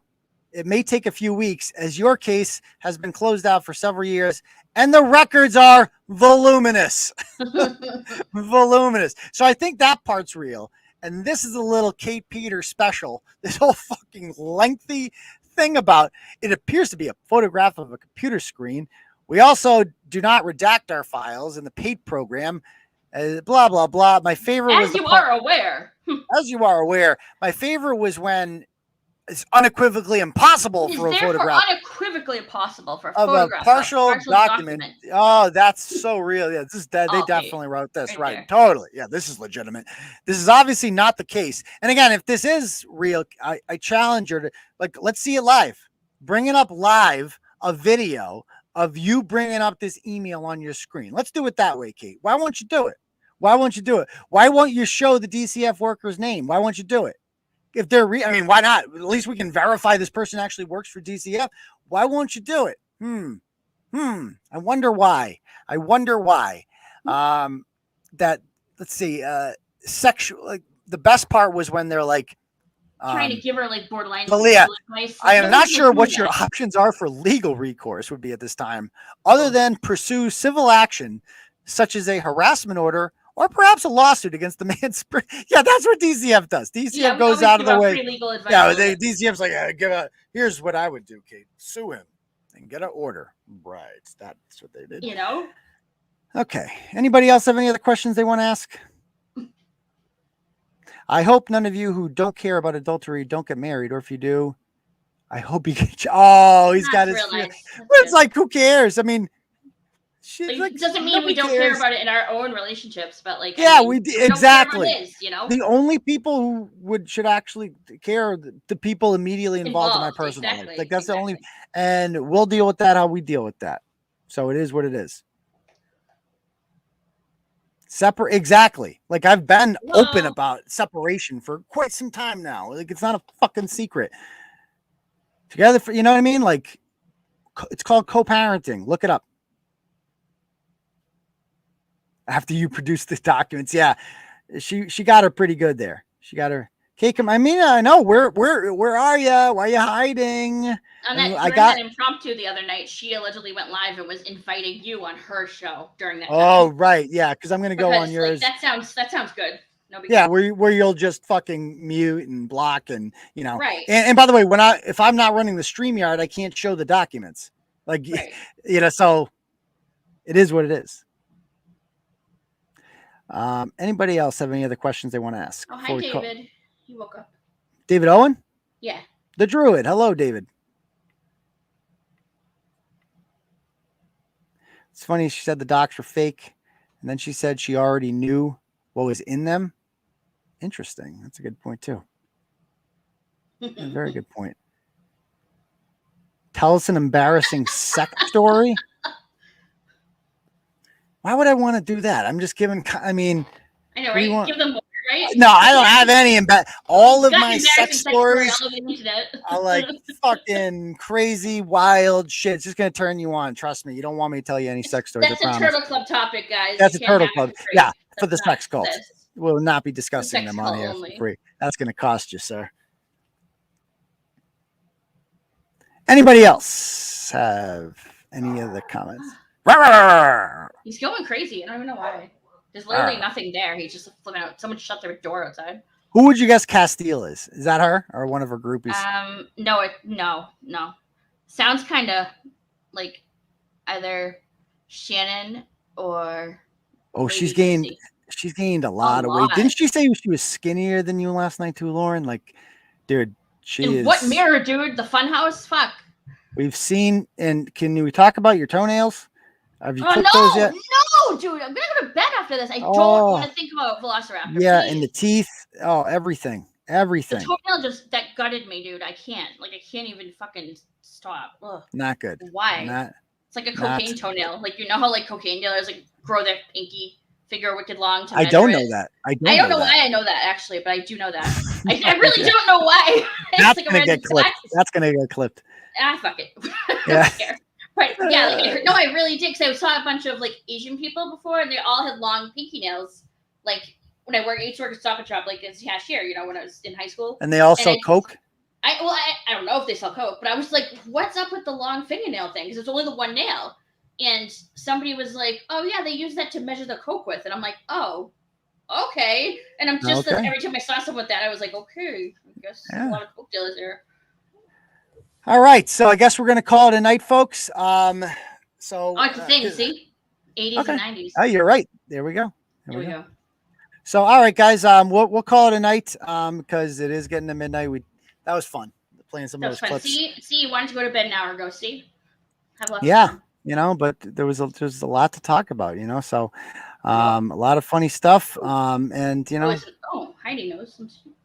The case was closed in the email. That's another good point too. True. The case is not her case thing is the cherry on the piece of shit Sunday.